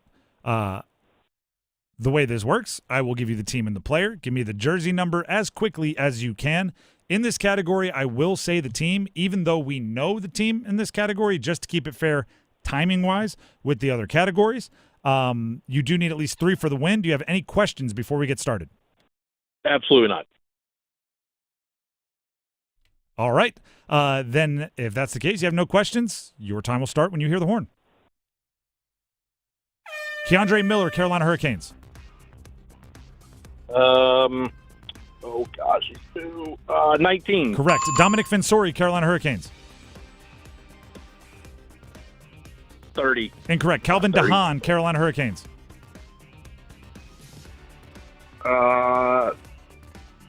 Pass. Alan Rourke, Carolina Hurricanes. 7. Incorrect. Dominic Fensori, Carolina Hurricanes. 52. Incorrect. I this is not making fun of you, but I do always love when somebody says a number and then immediately goes, "It's not." You said 30, and then immediately went, "It's not 30." Before I could say incorrect. You got Miller to avoid the shutout. Fensori 89, Dahan 44, Rourke 38. Unfortunately, not enough for the win, but you got to see a hat trick, so I don't feel bad for you. Congratulations on that. And I still have my hat that I wasn't wearing. And you still have your hat that you weren't wearing. So, again, hopefully you had some fun. The real winner here. There you go. Everybody's a winner, except everybody doesn't get the prize. That goes to Nicholas and Raleigh. Nicholas and Raleigh, congratulations. $30 gift card to Alpaca Chicken is yours. Congrats. Thank you. Big time. All right. Go ahead and stand in line. Dennis will get the info he needs to make sure you get your prize. I think I need to give let me make sure I get the name right on who said what. I think I need to give Robert and Raleigh a little bit of advice. Here's why. The very first college football game I ever went to, University of Hawaii. I was growing up in Hawaii. We had just moved there. My dad picked me and my brother up after school. I think it was a Friday game. University of Hawaii was playing. He was like, "Hey, you want to go to the game?" So we just went and scalped tickets, went to the game. This was June Jones era Hawaii. They were playing Nevada. And I want to say the final score was something like 72-55. Like, this is an exaggeration, but it didn't feel like an exaggeration at the time. Half the plays ended in a touchdown for somebody. Pick sixes, long touchdowns, kick returns, fumble, scoop and scores. It was bananas. And at halftime, the score was like 40-30, just insane. And we were driving home. And that was the first college football game I had ever been to. My dad kind of, not serious, but just serious enough, it was like, hey, fellas, that doesn't happen every game you go to. Like, that's not normal, right? There will be quarters where nobody scores, or there will be quarters, halves when it's a 10-0 game. That doesn't happen. Don't get used to that or expect it. Now, the irony is that the June Jones era in Hawaii was kind of like the most explosive offensive era in history. Timmy Chang to Colt Brennan, these guys threw for 1 billion touchdowns. But I don't know if we ever saw one as crazy as that first one. So, Robert and Raleigh, right? Tell your son you don't see a hat trick every time you go to a hockey game, right? Make sure it's like, what Jarvis just did was pretty special. That doesn't happen every time we go watch the Carolina Hurricanes.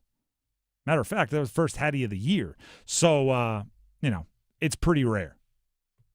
And then hope that, like for me, right, every time we went to Hawaii, it was still a fireworks show, right? Hopefully you still get into a rhythm where the games you go to are fun and exciting and something cool happens. But a hat trick doesn't happen that often. It is to be remembered. I have other stories of people not taken for granted when they see something awesome on a football or a baseball field or whatever, or a hockey rink, obviously. Make sure everybody knows how rare it is what they just watched. You were in person for a hat trick. That's pretty cool. The Drive with Tim Donnelly, 99.9 The Fan. Before we move on, Dennis Cox has some information for you. I do. Dennis Cox here for my good friends over at Raleigh Weight Loss Center. You guys have probably heard me talk about the program at Raleigh Weight Loss Center. I've been doing it for 4 months now, and I've lost 42 pounds. And I know you've probably heard that number quite a few times, me talking about Raleigh Weight Loss Center, that number 42. That's also the key thing, is the fact that I've maintained the weight that I've lost. That's the whole point of the Raleigh Weight Loss Center program. It's to reset your metabolism so your body can do the natural thing. And you can lose weight, but not just lose weight, keep the weight off. So many of these fad diets and stuff you see nowadays where you see people lose a bunch of weight, then they put it all right back on. That's not effective. They want you to maintain the weight that you've lost. I've been in that maintenance phase for a while, and I know that if I want to lose a few more pounds, I know exactly what I got to do next. They are with you every single step of the way. And I know a lot of people, believe it or not, 1 month from now is New Year's Day. It's going to be 2026, 1 month from now, folks.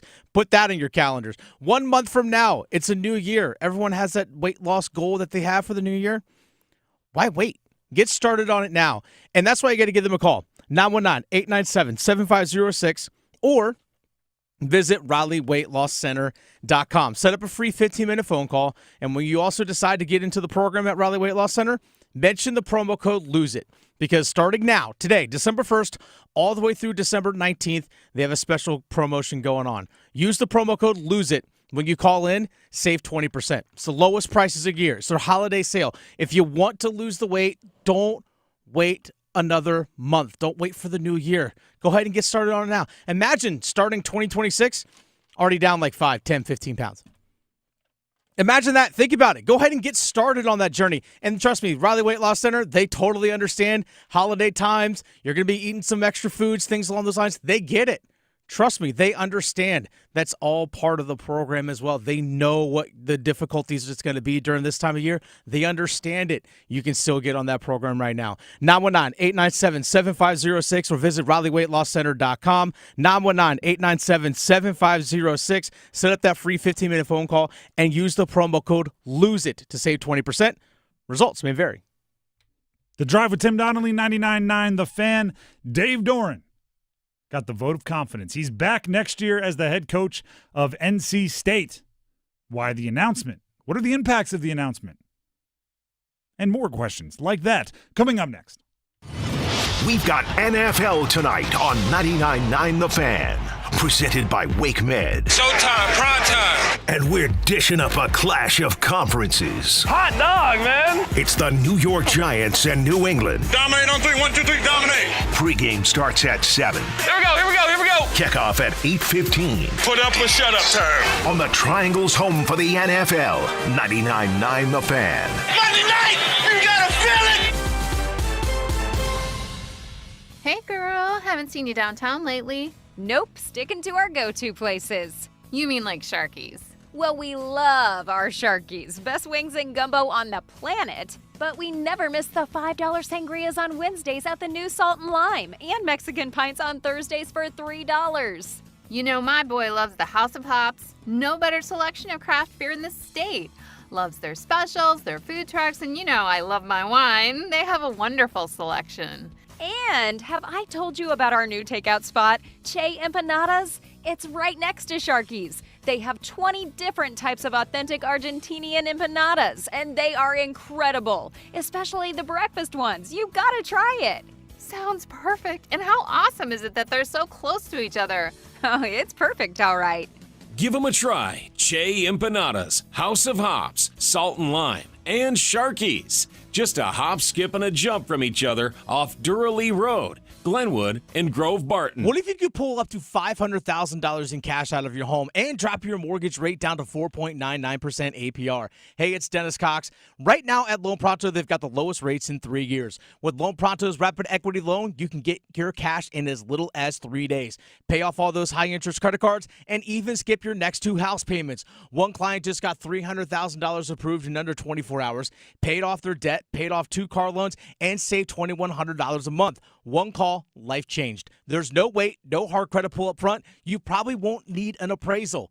Just fast, easy cash from your home's equity. Rates are at a 3-year low. Act now. Call 919-381-1760 or visit loanpronto.com for your free instant home appraisal. See how much cash you can get today. Loan Pronto, A+ rated with the BBB and nearly 2,500 5-star Google reviews. Call 919-381-1760 and see how much cash you can get today. Loanpronto.com. Equal housing lender, NMLS 166171 on approved credit. Visit NMLSconsumeraccess.org.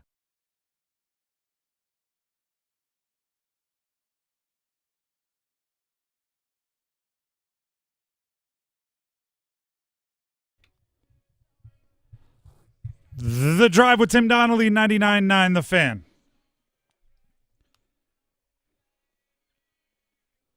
Bit of programming news and awareness for you. Panther talk immediately following this one. That should be a fun one. Dave Canales letting you know, on that 4th down, that went for a long touchdown. Here's what I was thinking. Oh, you were talking about the other 4th down that went for a long touchdown. Okay, here's what I was going into. Thinking, oh, you meant the 3rd and 8 one that went for a long touchdown. Okay, here's what I was thinking. Should be a really fun Panther talk. That's coming up at 6 o'clock right here on 99.9 The Fan. Later tonight, we do have Monday Night Football here on The Fan as well. Pats Giants, Patriots Giants. So, UNC fans that want to check in on what's going on with Drake May or Mac Hollins, or I'm sure others that are in the game, go ahead and check it out. I'll be right here on 99.9 The Fan, as well as the 99.9 The Fan app. Download it, 5-star review, all of that. And now, let's go ahead and jump into a conversation about Dave Doeren. It's been made public by the powers that be that Dave Doeren will be the head coach of NC State next year. First of all, crazy that has to be announced, but it is, right? It used to be you only had to make an announcement when you were firing your coach or when your coach was leaving or retiring. Now, it's I don't want to say necessary, but I think it makes everything cleaner if you just make the announcement right after the regular season every year, for this reason. Now everybody can plan. Right? The transfer portal opens 1 month from tomorrow. You want to give your coaching staff every piece of possible advantage on re-signing players, getting commitments from players on your roster prior to the transfer portal opening. And now Dave Doeren can say with full certainty and public confirmation, I want you to stay around where you will play for me. And if he wants to keep coordinators and everything, where you will play for me and same coordinator, same position coach, right? Whoever he decides. Here's a point. And by the way, check out Pack Therapy, the podcast. I co-host it with Mike Glennon. And it's up everywhere podcasts can be found, including our app and our YouTube channel, 99.9 The Fan. We stumbled into this. Dave Doeren is given a lot of credit. And I've done it, so I'm not acting like, everybody else says, for raising the bar at NC State. Right? And he may not always reach it, but he's the reason it's so high in the first place. Give him credit for that. I thought this was interesting. Tom O'Brien, who was the head coach for State prior to Dave Doeren, right? It was a long time ago because Dave Doeren's been the head coach for over a decade. He was fired after winning 9 games, 8 games, and 7 games. And he didn't get to coach in the bowl game that third year. He was fired prior to. So, right at this point in the season that we're in right now, he won 9 games, 8 games, 7 games, and then was fired. So you could argue the bar that was set for NC State prior to Dave Doeren being hired was 9 games, 8 games, 7 games is not enough to keep your job. By the way, that was in year 4, 5, and 6 of the Tom O'Brien era. Dave Doeren just got the vote of confidence for next year, despite winning 9 games, 6 games, and 7 games this year. Maybe 8, but Tom O'Brien didn't get to see the bowl game, so, we're at the same point. 9 games, 6 games, 7 games. And instead of year 4, 5, and 6, that was year 11, 12, and 13, and he's already been given 14. Has the bar been raised? Because 9 plus 8, that's 17, plus 20. Wait a second. 9, 8, and 7 is more total wins than 9, 6, and 7. 2, to be exact. I'm just pointing out stats, right? That's just numbers. There's one of 2 things that need to happen here, okay? And one of them already isn't happening, right?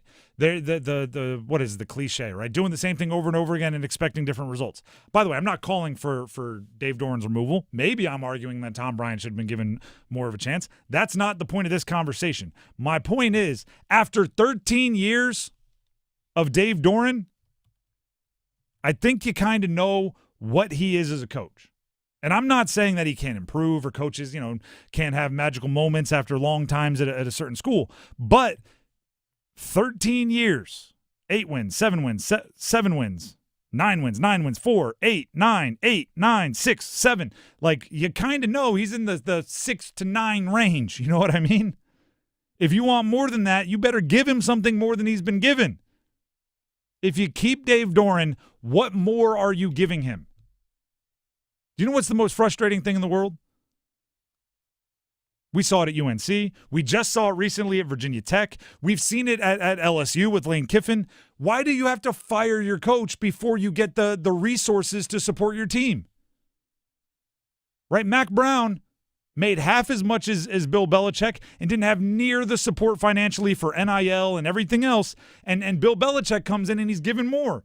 Virginia Tech fires Brent Pry and then comes up with $50 million per season more approved by the Board of Trustees for athletics, and they hire James Franklin. Lane Kiffin gets hired at LSU. He's already been told he has $25+ million to put together his roster. Reports are Brian Kelly had 18. Why do you have to fire your coach to reinvest? Look at NC State basketball with Keats Exactly. and Will Wade. Same exact thing, just cross campus.